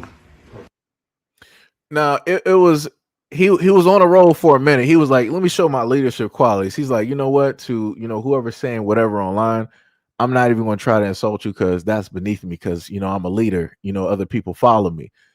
And he listed all of these things up until he talked about the part where the police is beating people. I'm like, so that part of you is starting to peek out directly right there. You're throwing shots because you feel that inevitably at a certain point in time that the police is going to be, you know, they're going to have an encounter with the police, and then they're going to sit up there and rely on you for help. It's a little bit crazy. It's a little bit wild though. That's quite a you know, it's quite something to look forward to, I guess. You know, I don't know. But like I said before, all of this for me is highly questionable. And as stated before, I don't want anything to happen to any Black Americans directly out here just deciding to, you know, jump the very first time that they hear something like this, you know, directly out there, getting them all charged up. Like I said before, him helping out the community and stuff and feeding people, that's cool. I don't got no problems with that. That's something that I feel should happen specifically in every city, in every town in these United States. To, like I said, the people should help out the people. That should be just happening. But as I've covered before, that's not something that's really plausible or possible because they have so many laws, rules, and regulations against ordinary people trying to feed homeless people or people directly, you know, on the streets. Like I said, I covered videos before where you had Black guys giving homeless men haircuts and the police were giving them a citation. I'm like, why would somebody get a citation for giving a haircut on the streets? That doesn't make any type of sense. I'm like, you got muggers, robbers, missing children, everything, but you worried about this. There was a white woman that owns an organization. I think it might have been Seattle or somewhere, you know, over on the West Coast. And the organization primarily feeds, it gives hot food on the streets directly to the homeless. And I think from the last time that I remember covering her video, I was like almost close to somewhere in the pandemic. I think they said that they had close to about 90 to 100 citations or tickets that were written. So again, it's very difficult. The world makes it very difficult to want to help those who need help. Because again, like I told y'all before, the main thing is that the government wants people to depend on it, even though the government, you know, tries to say that they want people to be independent of the government and all this other type of stuff. It's just not the case. The government loves control. It loves money. It loves power. And in order to have that, they got to have people that will allow it or quote unquote depend on it enough where they allow them, you know, the powers over the people that are against it. Right. So now let's go to another video. All power to the people. Chairman Paul Birds, I'm reporting for Active Community Defense Duty. Hey, check this out. I want to know why the rhetoric continues about, oh, the next stop for ICE is Philly. ICE done made over 300 arrests in Philadelphia already. They've been here. They're in every major city in every state across the United States. So you guys should discontinue the rhetoric like they ain't already here and we ain't already been dealing with them. You know, like it's like you guys are trying to. And then there's this fake vote for Donald Trump page, and they're talking about me on there like Donald Trump is making a personal business to attack me. Donald Trump ain't thinking about me. You know what I'm saying? And I ain't, you know, I am opposed to all the evil that this man is perpetuating on the citizens of the United States of America and abroad. But like, I'm not posting him on my page neither. Like his real page, I'm not on his real page. The little fake page with his little supporters, they posting me on there. That's his supporters. That's not him. So this rhetoric where me and Donald Trump have this personal thing going on, it doesn't exist. The rhetoric where ICE is about to come to Philly next, ICE been here already this whole time. Like I said, they already this year, they made over 300 arrests. You know what I'm saying? Also this rhetoric about me and different party groups and different members and stuff like that. I'm not beefing with nobody from nowhere. You know what I'm saying? I'm not beefing with nobody from no other parties. I'm not beefing with no elders. If they got a vendetta against me, they by themselves with that. Like they in the corner punching the air. Cause I ain't paying them no attention. And as far as like all these dudes that's supposed to be gangbanging and stuff and they're on the internet talking crazy about me, I ain't paying them no attention neither. You couldn't pay me to pay attention to them. My people are out here suffering. My people are hungry. My people need clothes. My people need medical care. My people need protection. My people need education. I'm focused on that. I'm not focused on none of that other stuff. So, you know, I just want to put that out there because, you know, I get these text messages. Did you see this chairman? Did you see? I don't care. I'm not interested. They can say whatever they want to say about me. I heard I had sex with somebody outside in Florida. I've been to Florida 3 times in my life. One as a child with my grandparents and then 2 times passing through on Greyhound buses or cars. I never spent no time in Florida. You know what I'm saying? You let people throw anything on the internet, you guys just believe it like you're naive or something, like you don't have critical thinking. You know what I'm saying? And that's fine. You know, I know that's entertaining for you and all. You know, but I ain't interested. I'm busy out here doing the work. You know what I'm saying? I'm busy out here actually doing the work. You know what I'm saying? I'm busy out here actually in this cold and this ice doing the work. I don't care about none of that other stuff, you know? And somebody asked me what my message is to ICE and what my message is to Donald Trump. My message is to Donald Trump, shame on you. My message to ICE, you guys are sadistic bullies. You are cowards. That's why you cover your face. That's why you don't have your name on your thing. You have a letter and some numbers because you're scared of people knowing who you actually are. You're scared to be held accountable to the people. And you guys don't respect the U.S. Constitution. You don't respect anything, any laws or anything in this land. You guys are the terrorists. You know what I'm saying? And Donald Trump, as long as you keep letting these people run around and run amok doing whatever they want to everybody, you are a terrorist. You know what I'm saying? You're not defending the U.S. Constitution. You're violating it. So that's all I got to say. All power to the people. All power to the people.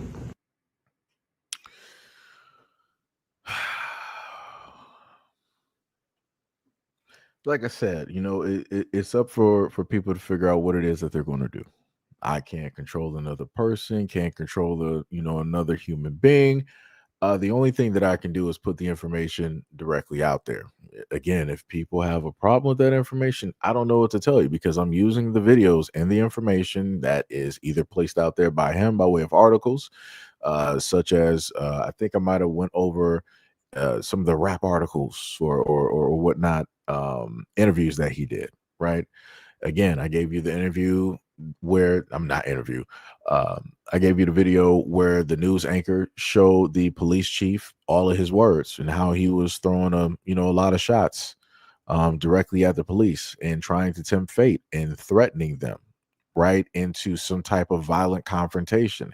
That's not the great mark of a leader because you would never want to put your people in the line of harm, right? Well, in harm's way, to better say it. You'll want to do everything but that, right? That in a sense would be a last resort, right? And normally, at least understanding from certain things, a lot of leaders would not want to automatically go to violence. They will want to try to approach things diplomatically, right? So that everything is fair, everything is on even ground. We don't have to deal with casualties or any types of loss of life or harm specifically taking place. But again, no matter which instance, no matter from past to present, no matter how he's dressed, it's still just like he said that there's this rhetoric online about him and Donald Trump. He's doing the exact same rhetoric when it deals with violence, and that's just not okay. That's just not okay. We're supposed to, save people, correct? We're supposed to help people out. We're not supposed to endanger the same community that we're quote unquote working on saving and protecting. That doesn't make any type of sense. It's like you might as well just let crime and everything else just run rampant the same way that it's normally done, because it's been already doing its job. Why add directly to it? And the people committing the crimes, they're not trying to sit up there and like tempt the police, like, yeah, police, come out here. I'm about to sit up there and rob this house at like 3 p.m. and in 15 seconds. So come directly to this address, and if you come here, just know you're gonna get aired out, along with anybody else that may be in this house to try to stop me. It's up to you. Like I said, that's crazy. It don't make no sense. It don't make no type of sense at all. But like I said before, he says that he's out there. Excuse me. He's out there, helping the people by feeding them and giving them clothes. All power be to people doing that. I love when people do that. I have no problems with them. That's a very great thing to do for any community. Again, I just have my problems when you have folks like this wanting to try to get the black community, the black American community, into situations of which they might not be too privy to. They don't have, enough information. Some people may not have the awareness that they may specifically need. Because again, if you're trying to help how can you, in a sense, save or help everybody when a lot of people don't want to be saved or helped? And if you are saving and helping everybody, what then makes you believe that those same people that you believed that you saved or helped are going to look out for the best interest of you? Right? You can bring somebody directly off of the street into your house if you want to, but you also have to think to yourself, like, yo, was that a good choice? Should I really have done that? What are the specific dangers that could potentially happen? What could I potentially lose? What might, come up missing?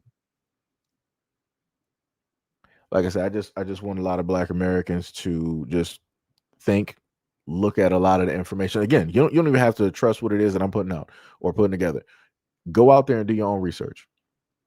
Go do your research. Go use Google, Chat GPT, whatever it is that you want to, sit up there and do. Take whatever allotted time that you have, whenever you have it, to go through X, to go through YouTube videos, because maybe y'all might actually find some videos, information that I may not know anything about. Because again, I'm not the end all to be all when it deals with information. So I just want people to be aware. I want people to be as informed as possible so that they can make a well-informed decision if it means that your life may be potentially on the line for what it is that you specifically believe in.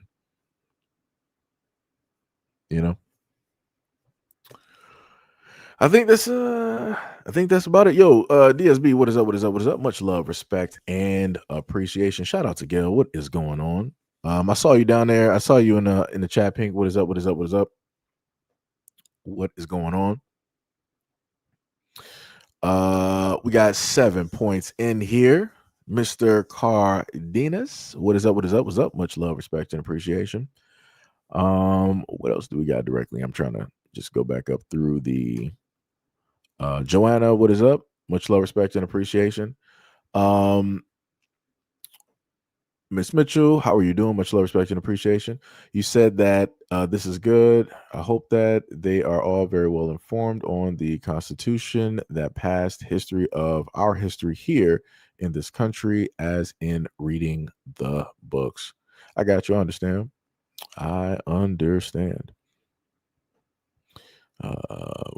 Hey, what is up, Shan? What is up? What is up? What is up? What is going on? Hollow said Black Panthers with Mexicans and ish. What else we got? We got numbers. He said this idiot is putting our people in danger with his nonsense. Yeah, like I said before, that's the whole thing that I'm hoping, at least with the things that I'm putting together, that it would at least spark a conversation, with folks so that they are aware, and people just won't jump into something because it seems like it's the thing to do. Because the other thing, I'm glad you mentioned that, because something else that I forgot to mention is that when it deals with the younger generation of now, they're amped to jump into what seems to be the next thing, right? So if they happen to get the ball rolling when it deals with social media, because social media is a very powerful tool, platform, whatever you want to call it to use. If they can happen to get that moving, you're going to see a lot of younger folks wanting to, in a sense, copy that. Now, I'll sit up there and say it's not, in a sense, bad, nor is it good. But again, when you have so many people and you don't really have the amount of leaders to control that amount of people, things will go wrong. They always do. They always do. When the leadership is not strong enough, or there are not enough leaders, or you don't have enough elders directly there to teach and to manage, to hold the reins directly on a lot of the younger folks, they'll decide to just do whatever that they feel emotionally, because they don't really have their emotions directly under control, at least at that point. Joanna Hall said, thanks and love from the UK. Much love, respect, and appreciation to you and yours out there in the UK. Tippy said, he said that the new Black Panthers for all races, and he feeds all races when other races don't feed Black people. Other races have their own food banks where they feed their own people. Yep, that is a great point, Tippy. That is a very great point. Renee Allen, what is up? What is up? You said thank you. Will Davis said that is correct. Ms. Hall said we are fully aware of the dangers this alleged Black Panther is going to cause. Our youth needs leadership, not prison or death. That's facts. That is facts.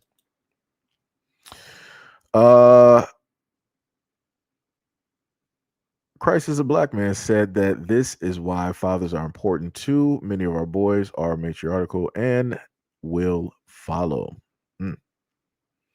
Ms. Mitchell said that this is a different time in history. This is a different time in history. They have to consider that maybe they should get a Black lawyer to volunteer work with them and inform them. That's true. That's a good point. I mean, from I guess what he stated, he said, I guess they got representation. They might have some connections with the lawyers and things of that nature. I'm not sure how a part the lawyer is of the organization, but they got some type of representation versus the public defenders and things of that nature. So I mean, they got some connections. They could potentially do it. I'm not sure if that is happening or what is happening. Again, they would have to divulge the information, just like the same way they did videos here. They would have to do videos to inform everybody else what's specifically going on the inside. Joanne has said, not everybody's pot is a good pot to eat from. His pot of food is contaminated and needs ice. Oh man, that's hilarious. No, but that's a very valid point though. That's a very valid point. Like, you can't, just like a lot of people normally say, is that you can't eat at everybody's house. Right, because everybody does not prep their food or themselves properly so that you can actually eat and actually feel safe. So yeah, that's a good point. That's a good point. Tippy said, I know a Black church that feeds everyone, but let it be Hispanic church. Black people are not welcome, and that is messed up. I mean, to be like I said, I don't got no problem with that. Like, if that's how other groups move and that's what they do, again, glory to the winner. I have no problem with that. It's up to Black Americans to do for self, to do for the community, for the women and the children and the elders directly out here, right? We have enough elders out here, some of which are retired. We got doctors, we got nurses, we got lawyers, we got contractors, we got big business, small business owners, teachers, electricians. We got everything directly out here. The leadership is needed in order to, call those people forth so that we can raise a new generation and, again, do the exact same things every other community is sitting up there doing. When you look at white communities, they sit up there and get a lot of their young boys and they throw them directly into like carpentry, woodworking, like building houses, doing things with roofing and lawn care, right? That's the older men of that community teaching the younger men, right? The same thing happens in the Hispanic community, where the older Hispanic guys, they'll either get their sons or their other male family members, and they'll give them a job and they'll teach them directly on the job, hands on, so that they can get proficient enough where they don't have to work under them no more. They can start working by themselves. Again, that's a beautiful thing to do. We just need that specifically in the black community, because everybody else is sitting up to doing it. Everybody else has been practicing this, and doing these things for the longest time possible, right? And that was the thing that I was saying earlier when it dealt with the Black Panther Party. When you had one person wanted to roll up and say a whole bunch of other stuff. Again, my main point is to hopefully have those out there with those leadership skills and qualities that will elevate the black community to where it's supposed to be, because this is not where we're supposed to be at this moment in time.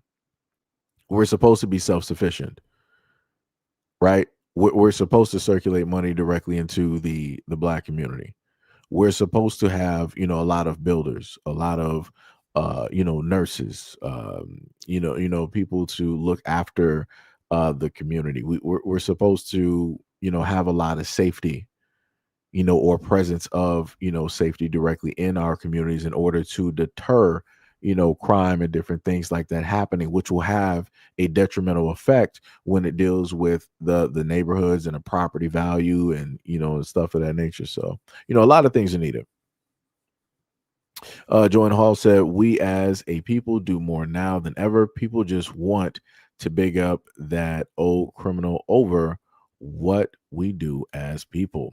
Ms. Mitchell said that they can feed people, just get the necessary documents, permits, and etc. We are treated and perceived differently, so we have to act according. I mean, that's true, but it's like even with the proper documents or following the rules and regulations, you also have the exact same police that will decide that well, you're technically outside of, you did follow the rules, but you're a little bit outside of this zone rule here, so you can't actually do, like, it's again, it's a whole control thing. I can't I have a video that I covered specifically dealing with this topic, but that was about, I want to say 2 years ago. And that had to do with the fact that there was an area of which that was designated for those who wanted to help out the homeless, that they could go to the police station in the parking lot, or however it basically happened or was supposed to work, where they can set up shop and feed those folks there. But I forgot what specifically happened, but it did not go as planned. And there were still issues with police in a designated area that's supposed to be used to do just that, which is helping out the people. So like I said, it's everything is about control when it deals with them. Sham said, what gets me is that these same immigrants sat there bashing black people. Then we sit back and say, no more help. And this feels like they're forcing the help by stealing our power. That's true. That is true. Charles Curtis III, what is up? What is up? You said, true. My high school was a trade school and it was 75% Hispanic. Yeah. Like I said, I remember at a point in time that I went to, shout out to any of my Detroit natives, Detroit versus everybody, 313 West Side. And I told this story quite a few times. I remember going to Halley Middle School, and the first time that I ever went to a high school, if I remember correctly, it should have been Northwestern, which is, it should be located on, was it Grand River? I forgot because it's been so long, but because it wasn't Central, but it should have been Northwestern. And we took a bus there in order to get there from our middle school. And I remember walking through the hallways of the high school, and I just thought, like, I thought it was like the coolest thing possible. I'm like, yo, look at how everybody's like dressed. People are just able to walk around. Nobody specifically tell them what to do. They got their own lockers, stuff like that. And they specifically put us where all of the trades were. Like at that point in time, trades were in high schools, and they had everything from pipe working, welding, automotive, woodworking, floral, and I think they also had electrical and they had masonry, I think. So they had quite a few trades directly there, right? That the students could, take those classes and, go there and pretty much graduate, 4 years or whatever, 2 4 years, you're graduating directly with a skill. And I thought that was just the dopest thing possible. And lo and behold, the moment in time I happened to get in high school, that just was not really the case. We didn't have all of that. The most I think we had was I think maybe automotive. I think that was one. The other one was woodworking, which is, just a normal one. Um and I think maybe electrical. I think. So only three. Right. So, again, when it dealt with Northwestern, they had about like close either at 8 or close to 8. And when I happened to enter high school, later on, it was basically three. And I'm like, yeah, this ain't it. This is not it. But this is another reason why, along with the retired basketball player Kwame Brown, um, I also agreed and stated that a lot of Black American families need to put their kids directly. First of all, make sure that your kids are bilingual, because we're living in an open world society now, where you got a lot of people that are multilingual, or just bilingual, right? So if your kids are specifically here in these United States, make sure that they know Spanish, make sure they know Mandarin, Chinese, and some Arabic. Those are pretty much the main three languages that they should know, because those are the main demographics that we have across the United States. If you're in Michigan, you know about Dearborn, Michigan. Well, New York now, they got an Arab Muslim mayor. So yeah, they better make sure real quick, fast, and hurry that their kids are multilingual when it deals with that. Technically, it should already be, but it be like that. And the other thing that I stated before is that a lot of Black American kids should be thrown into things dealing with computers, robotics, anything electronic, anything dealing with cybersecurity, stuff of that nature. Because the future, I kept telling people that the time is coming. You got 2030, 2035. Like I said, that time frame is going to be very interesting. But before that time rolls up, this will be the point, if you haven't done it, to get your kids directly into a lot of these things, also including trades, because you want to solidify that with this new world that is coming up, that your kids are going to be able to benefit, and they're going to be proficient, and they're not going to be left behind. Because the moment in time that they are left behind, now they're going to be dependent specifically on the system. Not saying that they will be separate and 100% independent of the system. If they have those skills, they will just rely on the system a lot less. Because if you learn a trade, talking about for the Black American parents out there with your kids, if your kids learn trades, they can take that anywhere around the world. Like anywhere around the world, they need builders. They need people that can work directly on roads, or any type of putting down pipe underground so that people can have the adequate water to and from, and different things like that. Or even if it's building solar panels, you got tons of areas around the world that are building solar panels directly in countries. So it's just, I'm just saying, some beneficial stuff.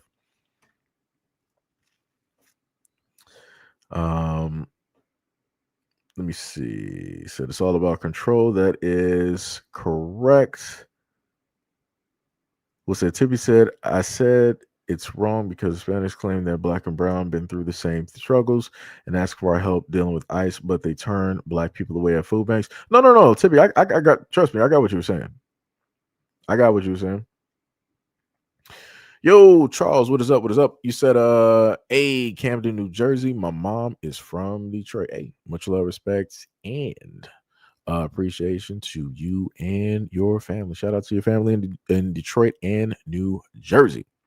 Mr. Cardenas said that Northwestern High School is Grand Boulevard. Thank you. Thank you. Grand Boulevard, down the street from Motown. Correct. Technically, it's like when you take the bus, you can see it. Like when you're basically when you're at the high school, you look right down the street, you can see Motown. Like that bad boy is right there.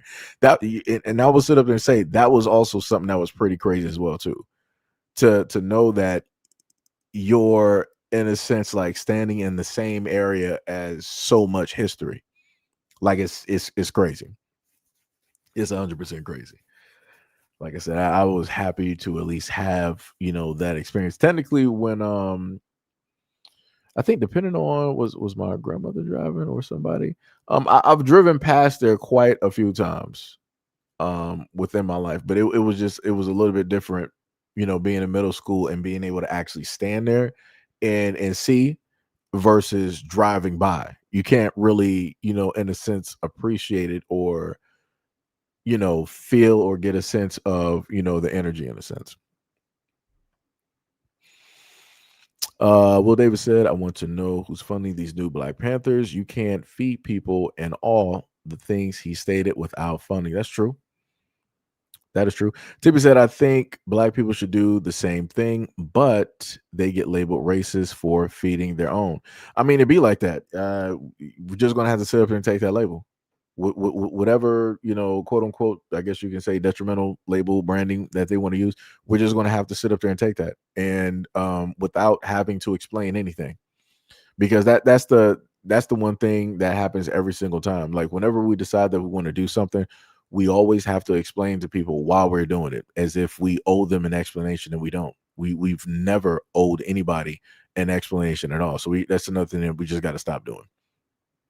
Just got to stop doing it. Ms. Mitchell said that in the 80s, there were 4 vocational schools connected to Detroit public school system where students could learn carpentry, plumbing, masonry, and etc. 2 hours per day, 5 days a week for 2 years. Ooh, that's dope. That is dope. I didn't know anything about that. Did not know. Will Davis said that Tippy, it's always been like that. When they do it, it's okay, but when we do it, it's an issue. It's the old Jedi mind trick. That is bars. Ms. Hall said that children need skills. I agree, building trades like our ancestors. Yo, Third, what is going on? Third said, I personally refuse to learn another language. I mean, I get it. I do get it. You said learning another language is not going to make those other races not discriminate. No. But see, that's not the point to learn other languages. The main point is to also understand what people are saying. Because the main thing that I would always tell a lot of Black women when they happen to go to, let's say, like the nail salons or the beauty supply stores and things of that nature, if you know another language and you can decipher what it is that they're talking about, you can meet them exactly where they are. So they know that they can't, do the same thing that they would normally do, right? It's not to, formulate some type of bond or symbiotic relationship. It's so that you're as prepared and aware as possible when other people want to, I guess you could say code switch, or when they want a language switch directly in front of you.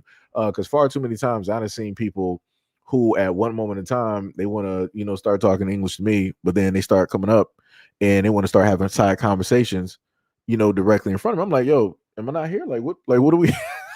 I'm like, hello, like, are we not here? We're not having this conversation. Like, what's going on? Like I said, it's, it's a lot of type of disrespect or rudeness, and that's one way that they like to do that whole thing. That's also another form of separation that they like to perform in front of other people, because they know that 9 times out of 10 other people ain't gonna know what they're saying, so they can just say whatever they want to say in front of people, make fun of you. They can be racist. They can sit up there and just crack jokes. You won't even know anything, right? Unless somebody else there tells you, and 9 times out of 10 people are not. Because there was a video where a Black woman, I think she knew, I think she was half and half, but I think she knew like Vietnamese or something like that, and she specifically spoke to one of the women there and called her out for calling her out of her name.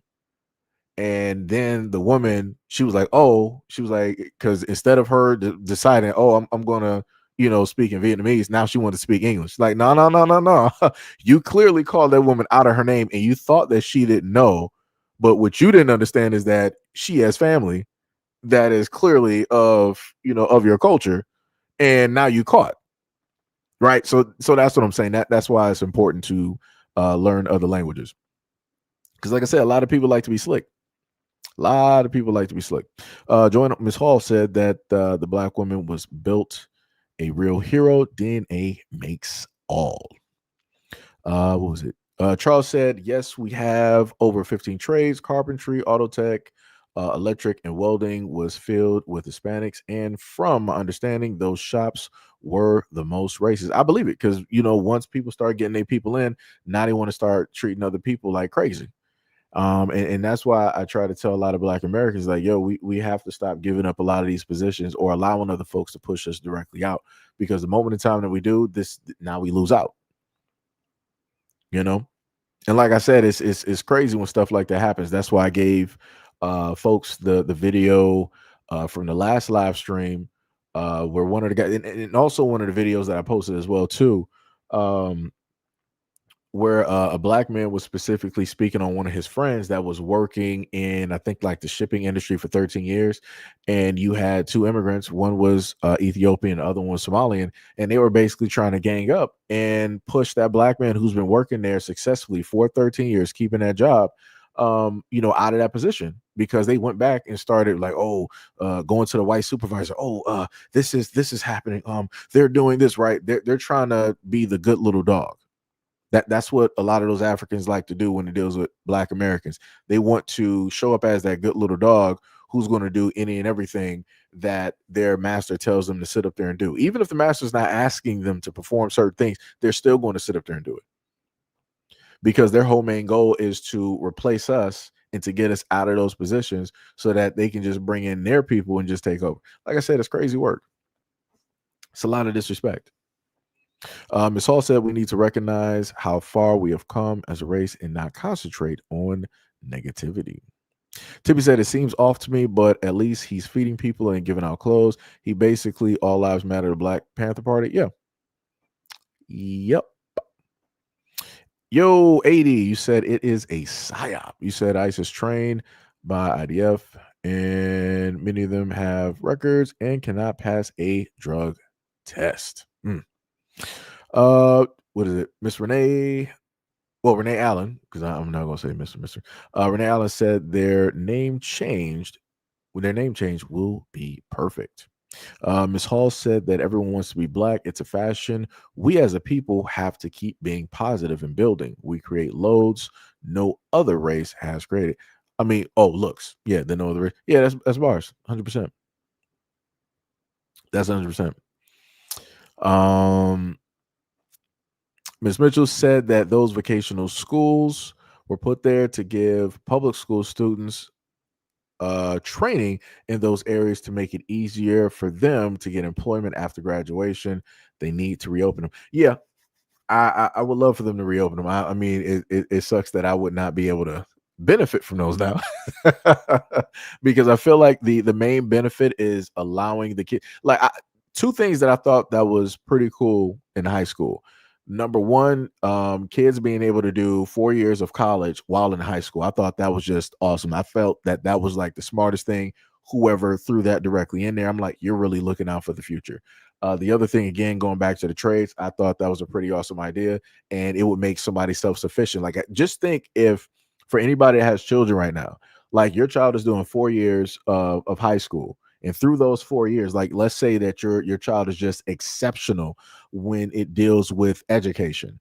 So your child, while doing high school, they can sit up there, not even dealing with the college part, they can just do a multitude of trades, and they can be certified and efficient in those trades before their 4 years are even done. So by the time they're like, let's say they might graduate at 16, 17, 18, they can already start their own business.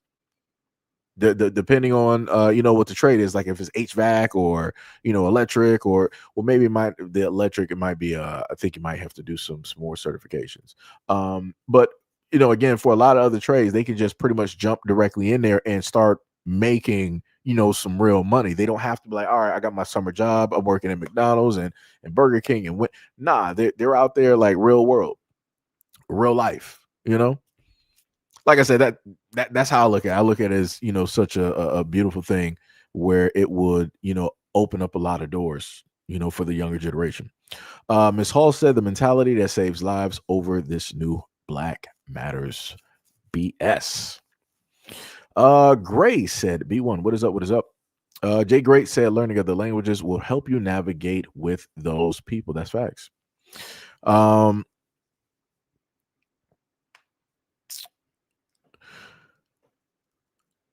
this is the thing.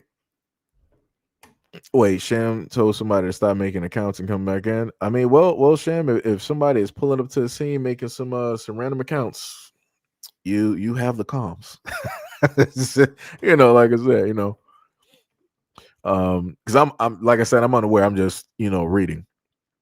Tippy said I tried learning a new language. Some minds can do it. I wish I was one of them. I tried. No, Tippy, you just gotta take it in increments. That's the thing. You don't, in a sense, like try to like rush yourself or overburden yourself when it deals with, learning another language. You just got to take your time directly with it. Right. So if it comes to the point in time where it's like, all right, you can only, from a video that I watch, if it comes to a point in time that you can only study the language for about like 10 to 15 to 20 minutes before your brain is like, all right, I'm done, clock out, then that's what you leave it as. And then you go back after taking a little bit of break and you do another, 15 to 20, you take that break and you do that again. And the more and more that you do it, the easier that it will become and the quicker, things will start to progress. You just got to take time and pretty much learn at your own pace. On top of the fact, another thing that helps is if you have somebody that knows the language so that you can start to have conversations in what it is that you're learning. So that not only you're just, doing it mentally, but you're also doing it, verbally. What was it? Chef said, oh well, Sham, you can just you can keep going. If the person comes back in here and that's how they doing it, you can just get them out. Yo, Shauna, what is up? What is up? What is up? You said I feel like sign language is easier enough to learn, and on top of that, you're speaking with your fingers, and nobody knows sign language. Even some deaf people don't know sign. I mean, that is a very good point. I knew one person out of all of the friends that I knew. I only knew one person. Like I said, she was very, very smart. Still smart to this day. That knew sign language. I'm talking about she was proficient in sign language, so much so that the teachers in middle school were allowing her to do sign language classes for other students, after school. I was like, man, I'm like, yo, this girl is smart. I'm like, this girl is smart. Like she always has something. Like she was good at like crocheting, sign language. Like it was crazy. It was crazy. Third said most races are racist against FBA. I'm not learning 20 different languages to catch people being racist. No, it's not. Like I said, it's not to be racist. It's so that you can sit up there and understand. It don't matter if it's like a job setting or if it's outside of a job setting. The main thing is that you should be aware. So you might have two different people. Let's say like it might be two different people in front of you speaking a language and something bad is about to happen. They know what's about to happen, but you don't know. So now you're caught directly in something because, you basically were unaware,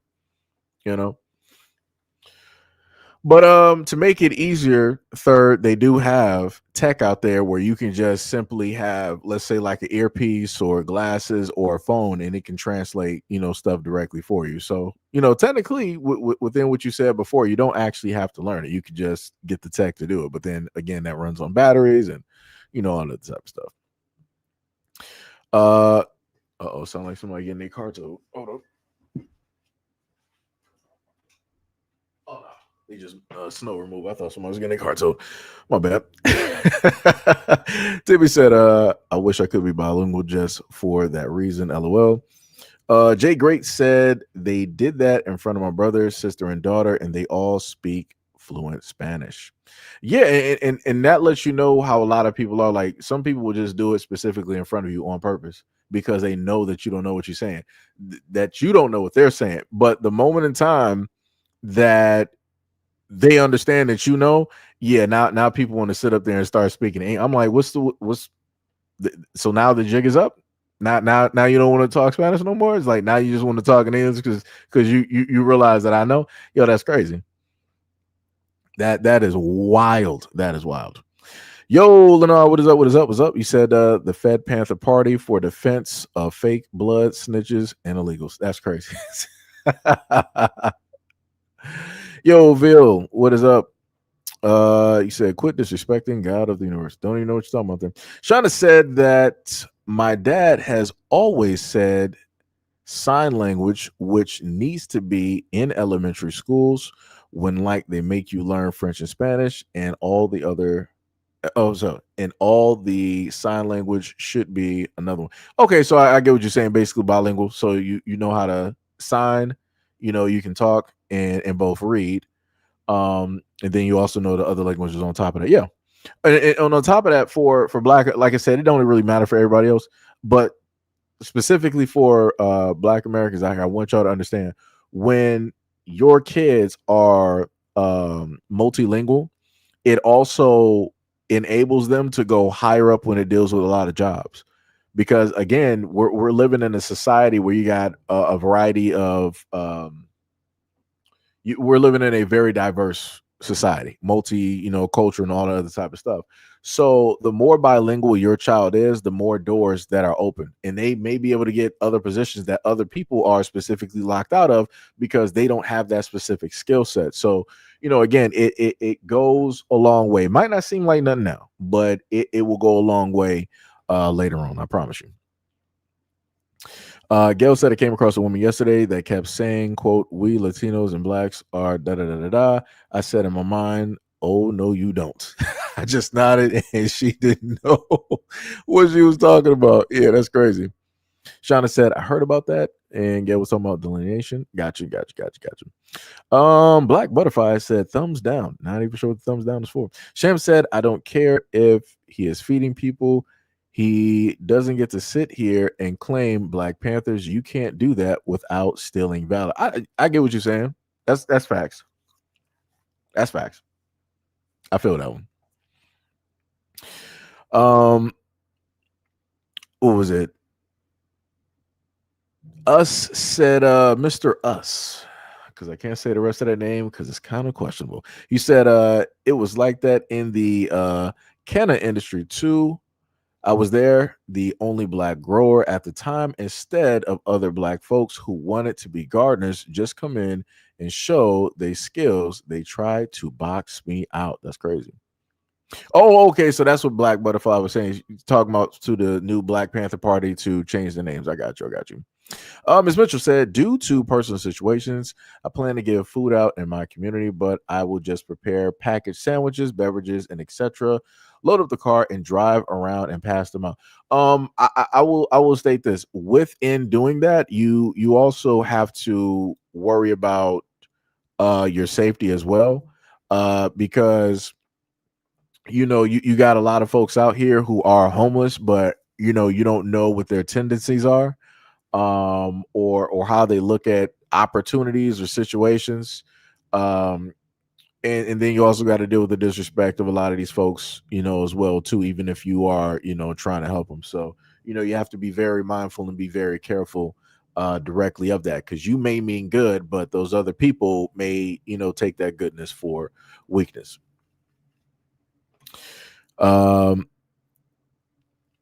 Mr. Us said, then when the white folks fired them or replaced them with a white person, they looked so surprised. Gail said to Miss Mitchell that that's a good idea, a good deed from a distance. That's true. That is true. Lennar said Paulie Birdsong is on the list. I mean, I did technically, allegedly, I did touch on that information from the internet, allegedly, where I got it from, right? Sham said, I would say don't be passing out stuff this Friday. The weather across America is deadly. Stay in and keep warm. That's true. That's bars. Leonard said everyone keeps dancing around that part. Shauna said, I know in Baltimore or Baltimore, they have trade schools while you're in high school. So you can learn, so you can learn and earn your beautician certification while while getting your high school diploma. I got you. Renee Allen said horticulture and landscape. I love landscaping. I'm a landscaping type of person. That is just it's fun to me. Like it's just you can just have tunnel vision and have some music directly on and you're good. Third Eye said, what if a child don't want to go into trades? I mean, if they don't want to go directly into trades, I would sit up there and say you can put them in a school. Again, going back to the thing before where it dealt with, let's say, computers, how to fix, certain things. The government is always looking for those who know how to hack, who know their way around, computers, programs, and things of that nature. Like they literally hire people specifically and only for that and pay them well. So, there's a variety of other things that they could learn and, be proficient directly in, such as robotics. You can learn to be proficient in that because we're living in an age where everything is digital. And when it deals with a lot of the AI and different stuff of that nature, they're going to need somebody to be able to pilot, to be able to drive and operate a lot of these things. And a lot of those in the younger generation, they do have the skill set, the untapped skill set, and the type of vision in order to do it. So that was to third. Charles said our vocational schools is robust. We have 2 campuses, 4 years. You learn a trade. 3 years. Everyone takes their core trade test to be certified before graduation. And year 12, you work co-op at your trade job. Oh, okay. Jay Great said you can also send a child to a junior college at night while they are still in high school to learn a trade. Some junior colleges now have high school on campus. That's dope. That is dope.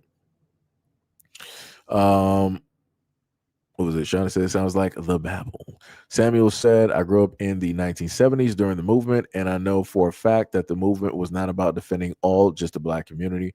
You are a fraud and need to be checked. Oh, matter of fact, you know what? I'm glad you mentioned that. I'm glad you mentioned that because I do have another video because I knew something slipped past me that I forgot. Let me see. Did I do an edit directly to it? Okay, yeah. So we're going to take a listen to this one. Hopefully, this is the cleaned up version. If not, I'll cut it real quick. But let's take a listen real quick, right? Oh, wait. I got to get rid of some things up here.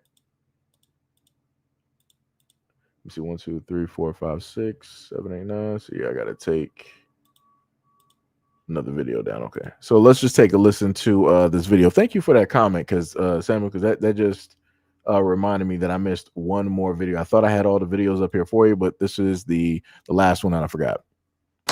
I'm going to try to make this video as calmly as possible. My name is Maisha Newton.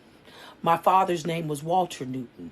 He was the brother of Huey Percy Newton, who started the Black Panther Party in Oakland, California.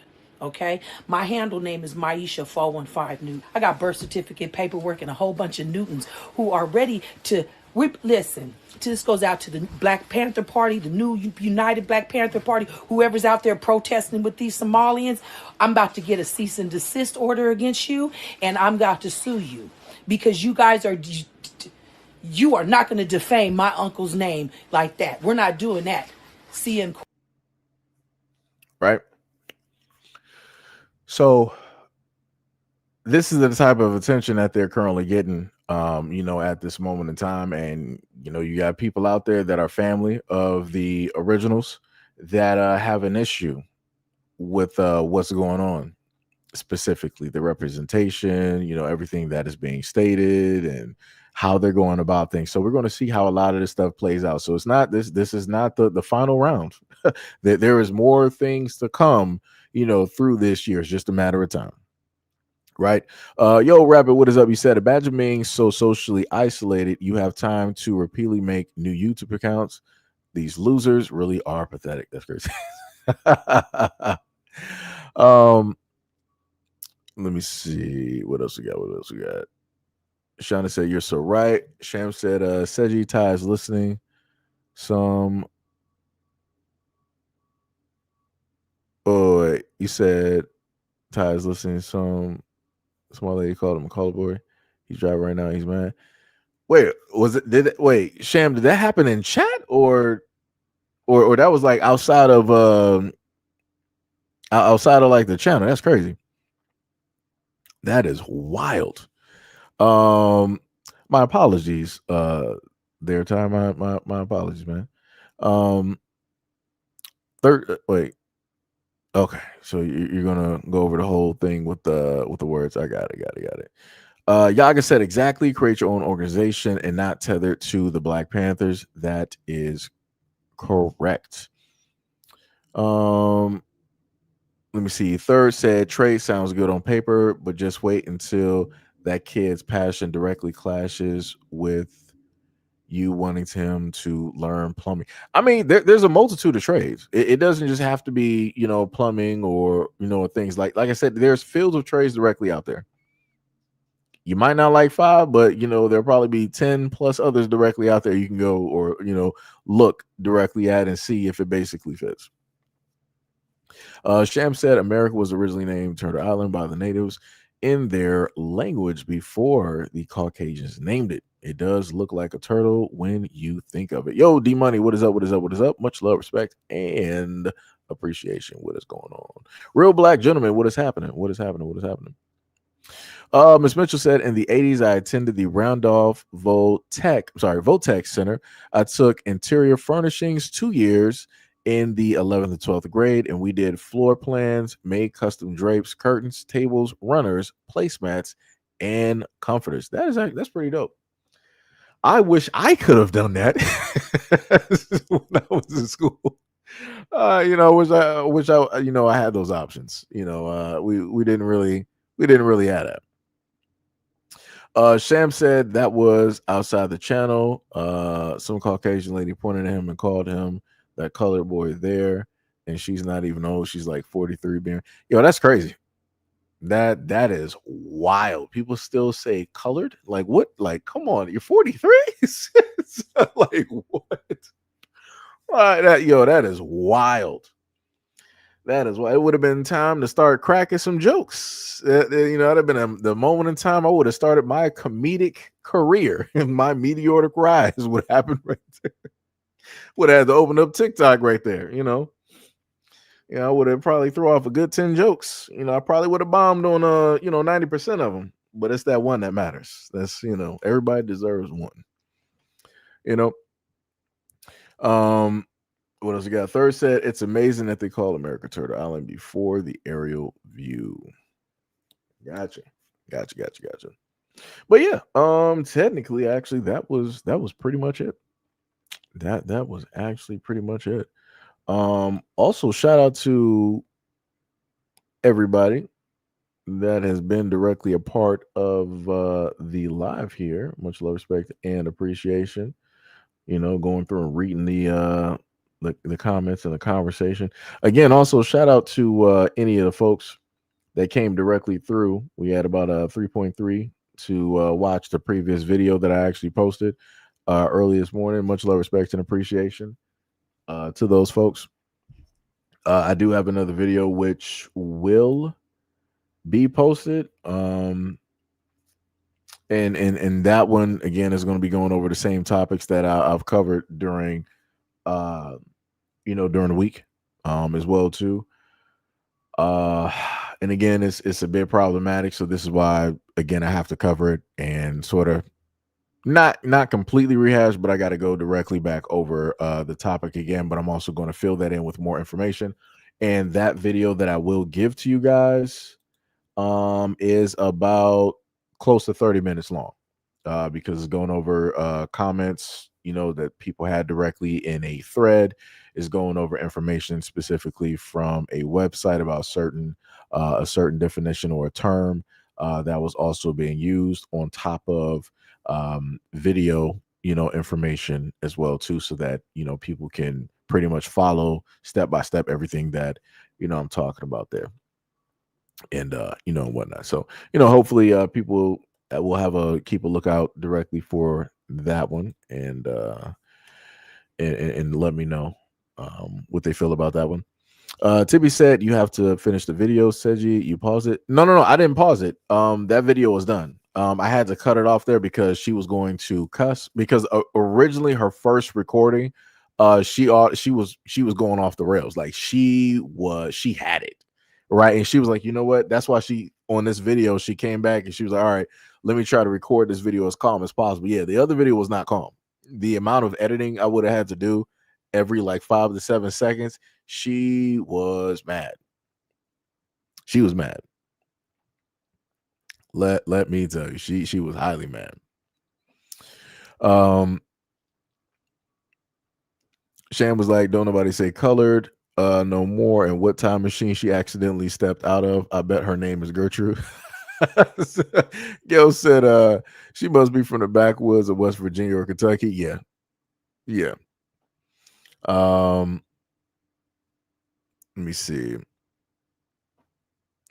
Tibby said you have to finish the video. Right. Miss Mitchell said yes, it's South Africa. The black people have several categories for black people, and colored is one. Yeah, that in the crazy part is, and I just remember that I think I should have given you a video, or I might have referenced it when it dealt with a singer called Tyla. She is South African, and she refers to herself as a colored girl because that is a branding name descriptor that they use directly over there. But when she was coming over here saying that, a lot of black Americans trying to inform her like, yo, that's not wording that we use. We don't refer to ourselves like this is the history.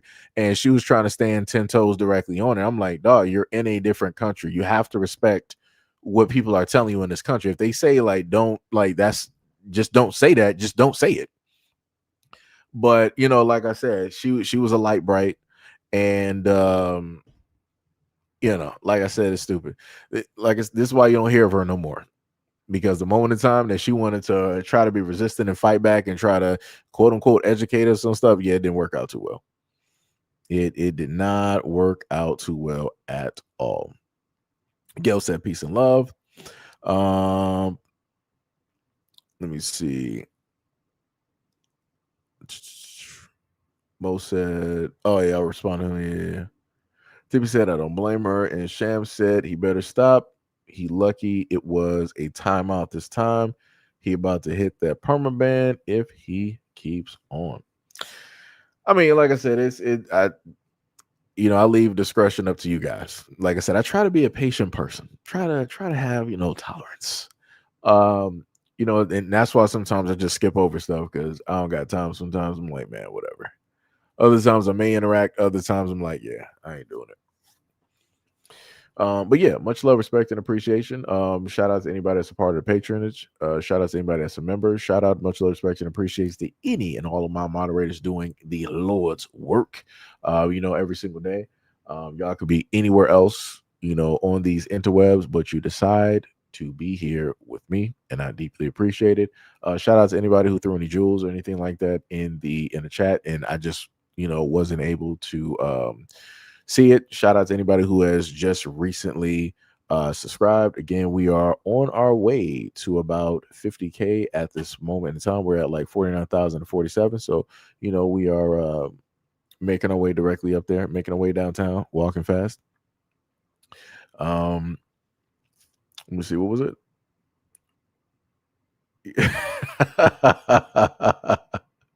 Dornica, hopefully I said that right. Dornica Gray said my tolerance is low right now. Timmy said you've been missing these D-Money live stream. I promise you I've not been getting any notifications, and I turned the notification bell on. That's the crazy part. Like, that's the type of thing that really makes me mad. Like, that's just crazy to me.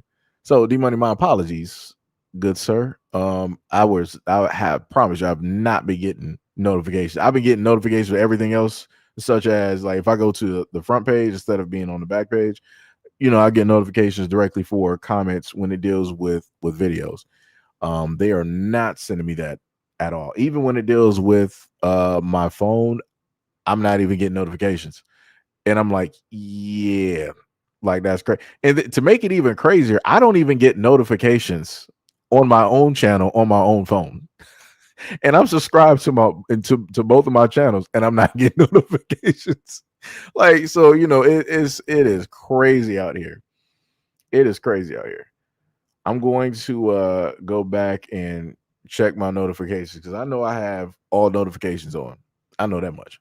But like I said, it's crazy out here.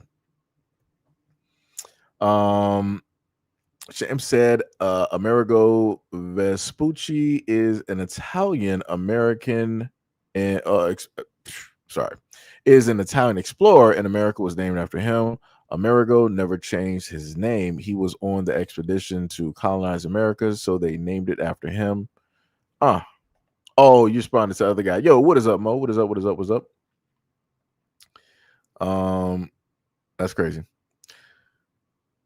Tippy said he's on The Walking Dead. Yo, Ty, what is up? What is up? You said I'm on here, but not here. No, it's cool. It's cool. It's cool. You said like Danny Phantom going ghost. Tippy said maybe he should post it in Discord. D Money said it's cool, no worries. Miss Grace said, "Yo, D Money, when's the next time you going live? If you going like live today or whatnot." Time to get one of the trolls up out of here. Time to pack you up there, buddy. Gotcha.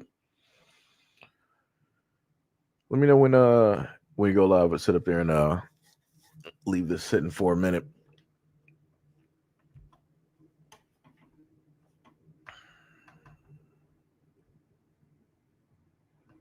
Okay, you said later on today. Okay.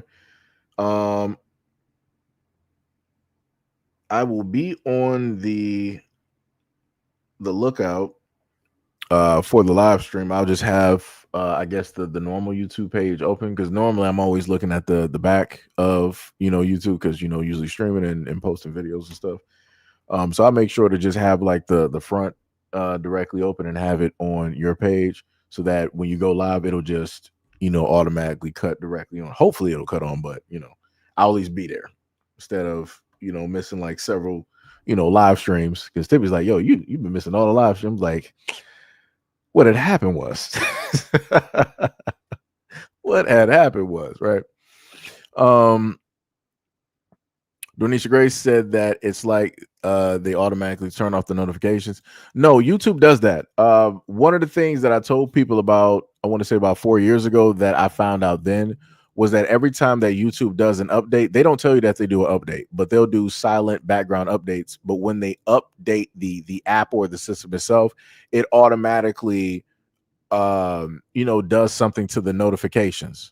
So it basically, let's just say like it turns them off or like halfway on or something like that. But basically you'll end up missing, all of the channels that you may be following or things like that. So, that's why a lot of YouTubers will tell people, make sure to check your notification bell and turn all notifications all on so that you won't miss, any videos and live streams and posts and, and stuff like that.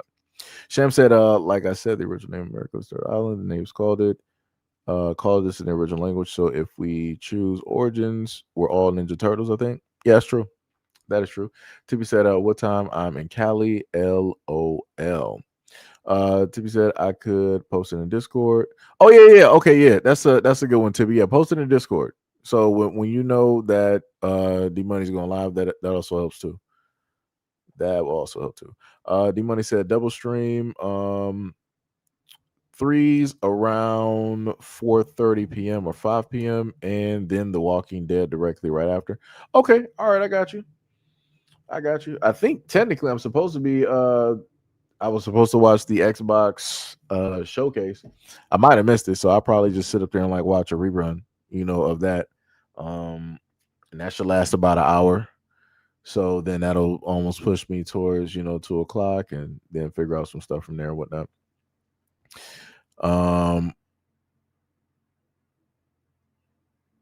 Let me see. Yeah, this is why I told y'all before, because I'm sitting up there reading the comments. I'm like, man, ain't nothing that serious. Because I'm like, you said this man D Money was like, boo, Xbox. My uncle said, Seji, is there a way to set Discord to send a link to the Second Coming live streams? I thought I had it. Realistically, I thought I had it set up. I think it only sends the notifications for the I do have the second one hooked up to the Discord, but I'm not sure why the notification's not going through. I would have to check, I guess. Again, it's an older Discord. Shout out to Officer Haku. He was the one that actually put it together directly for me, because originally I never had a Discord. So again, shout out to that brother, hard work and dedication, and things of that nature. So yeah, I gotta check it, see what is specifically happening, or try to get in contact with him and see if we can fix that or whatnot. But yeah, I got you. As much as that, I hope Huey P. Newton's aunt will not sue them. They admire Huey P. Newton and what he represented. Hopefully, she will calm down and just do a cease and desist to stop them from using the name. I mean, I get what you're saying, but I also get what the family member was saying from her end, where she feels as though that it's a mass, disrespect. Due to the fact of what it is that they're doing, because the Black Panther Party is, specifically, it was originally and specifically started in order to protect, Black Americans, us. And now it seems as though that is being used to quote unquote help everybody, but yet helping everybody has never realistically worked and helped out Black Americans. Because the moment in time that you just give out free help to people, they don't respect it. And that's just the facts of the matter. People don't respect free. They respect things that they have to pay for, or that they, in a sense, have to earn. So that's why I was stating the whole thing with like Renee Good, and what happened there, and the fact that none of the immigrants there were specifically trying to speak for Renee Good. They weren't trying to, do any of those things, because they didn't actually appreciate it, because they did not specifically ask, for Renee Good to sacrifice her life or put her life directly on the line for them.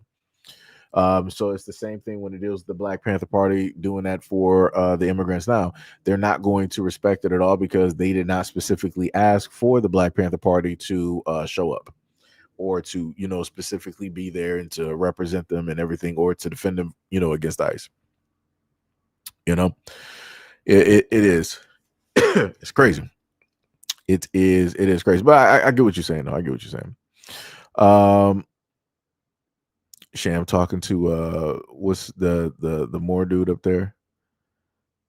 I mean, yeah, that, like I said, that dude, the Moorish dude, is like, yo, it's like you gotta read the room and just understand when to let some stuff go. It's just like you just gotta let it go. You just gotta let it just let it go.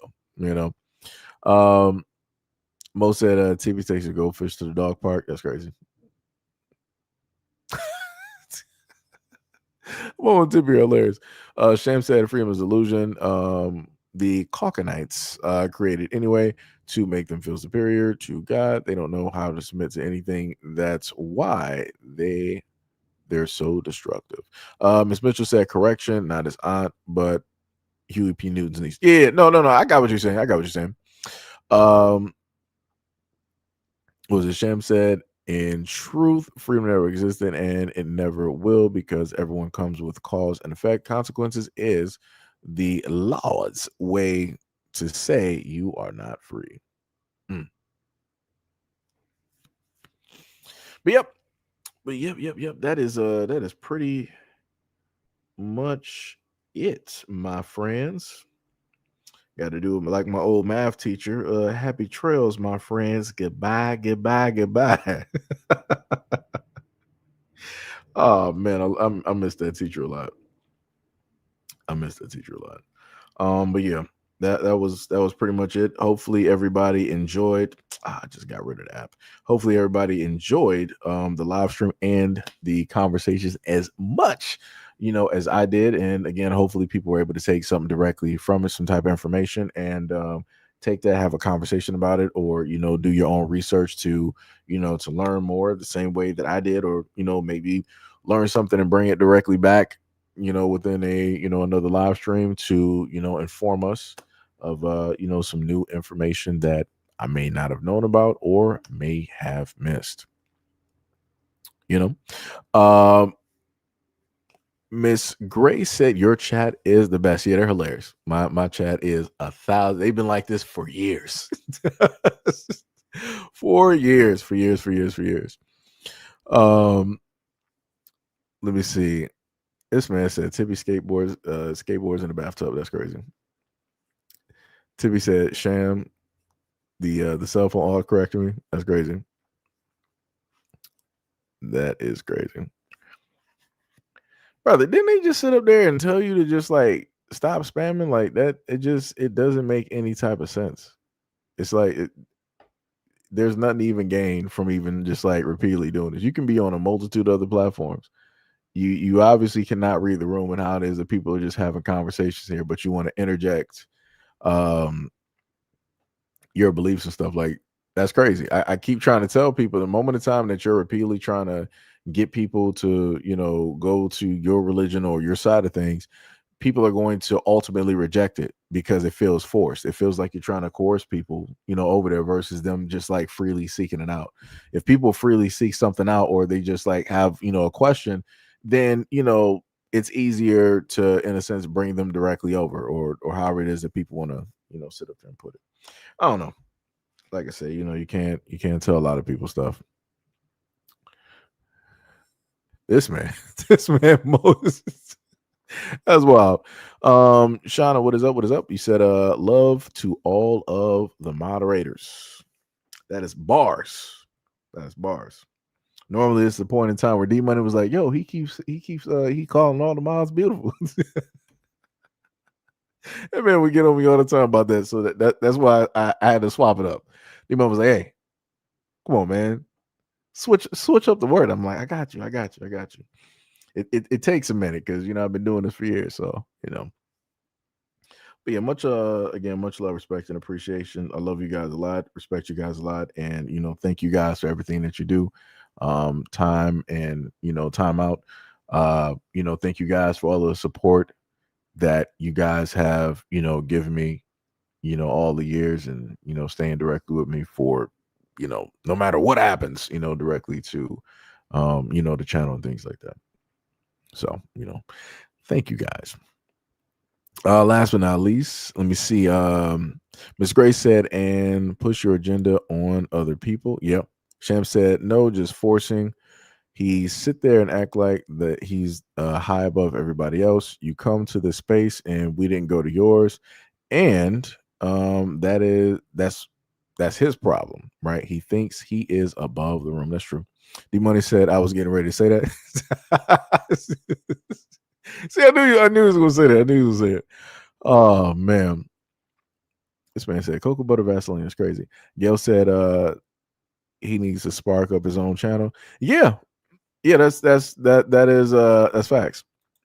D Money said enough of the mushy stuff, said you.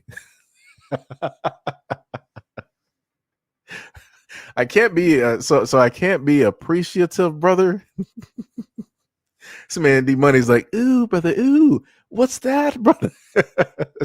I just can't be appreciative. Just can't let people know, it's a good day outside. It's sunny outside, I'm about to, check out some games and whatnot. I just can't be appreciative, That's some wild work. It's diabolical. But Sham was like, we love you, said you. Hey, much love, respect, and appreciation. Wow, that is crazy, Tippy. Wow, that's a crazy. Oh man, Mo and Tippy just be going back and forth. That's crazy. D Money said no.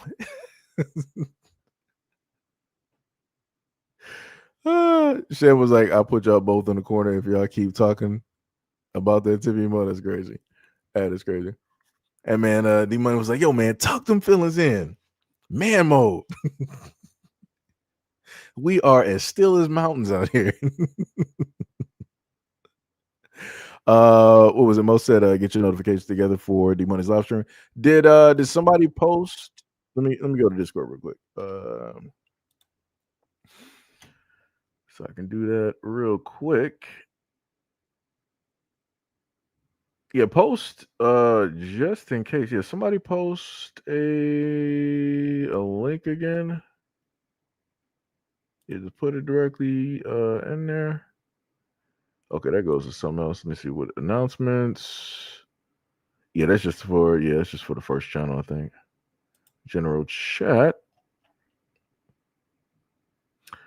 When this lady Tippy did not even put the link in there yet. That is wild, Tippy. This woman put up a video yesterday at like 9:44. I was looking for the link.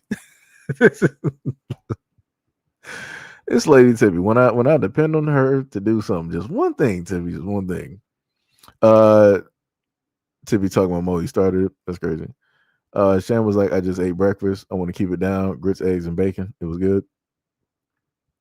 Shan was like, so if the Ninja Turtles, which one are you? All the ladies got to be Venus because she is the only female Ninja Turtle. I mean, no, they also had a female Ninja Turtle called Sheila as well too.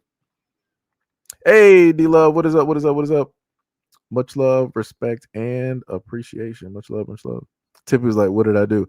No, I was saying, put the link in there so that everybody can be aware of D Money's stream for for gaming. That's what I was saying. Let me see something. I think I should still have it listed.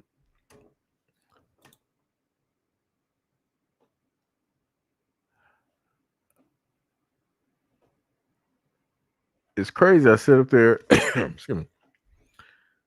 Okay, obviously it's not the right thing because all I'm sitting up there getting this is. Okay, there we go. There we go. There we go. All right, so yeah, I'm directly on the page, so I am set. He had his last stream about 16 hours ago. I got you. I got you. Yeah, he was going through The Walking Dead. Yo, that Walking Dead is pulling some numbers though. That Walking Dead is pulling numbers. Let me tell you.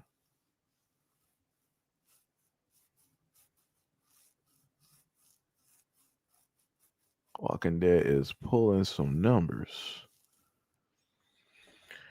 I want to say if there's a way to get you running directly on TikTok, that would be the next place to also do it as well too.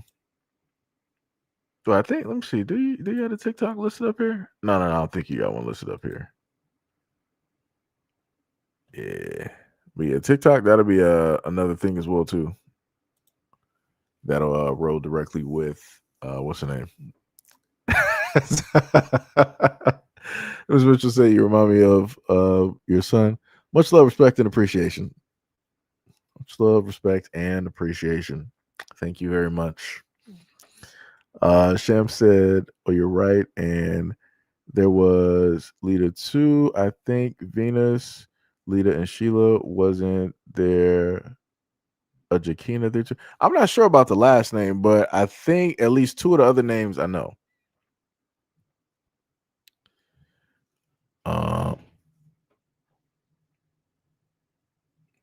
Wait 1 second.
All right, I'm back. Sham said, "Oh, D Money Walking Dead stream is lit. That was so much fun to watch." Tippy said, "Be right back." D Money said, "No TikTok." Yeah, we're gonna have to.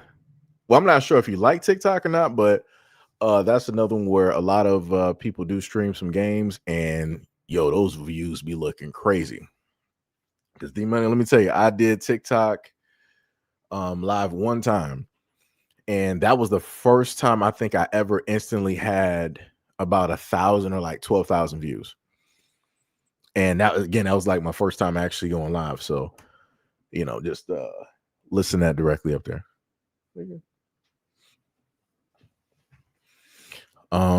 Sham said we should take some funny shorts from his live of The Walking Dead and put it on the show part of YouTube. Oh yeah. That's another That's another thing too, to get some movement, directly going to.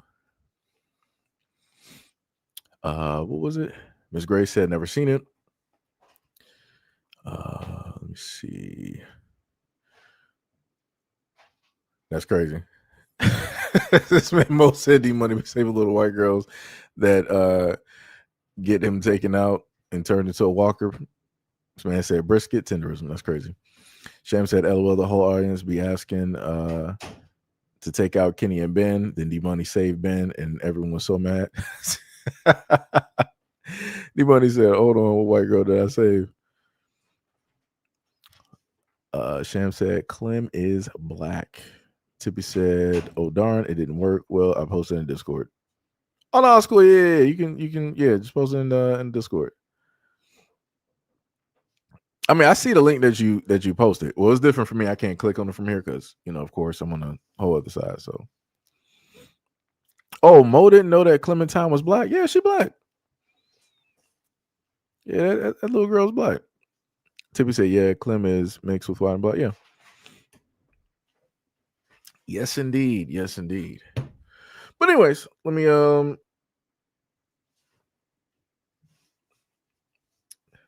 see. Oh Lord.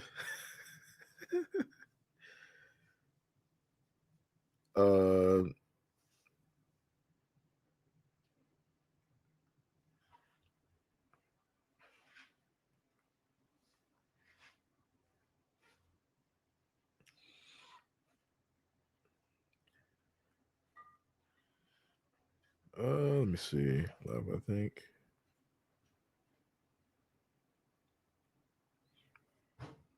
But yeah. Sham said what? D Money adopted her, so she's black now. It's crazy. But yeah. So let me let y'all go. It's been close about like 3 hours. I'm about to go figure me something out to eat, and hopefully run into this Xbox game stream. So y'all have a pretty nice rest of y'all day. It's currently 1:44 on a Thursday, January 22nd. Be safe, take care of yourselves, go order some food, get your feng shui directly in order, play some games and things of that nature. And I will catch you guys in the next video and or live stream. Peace out.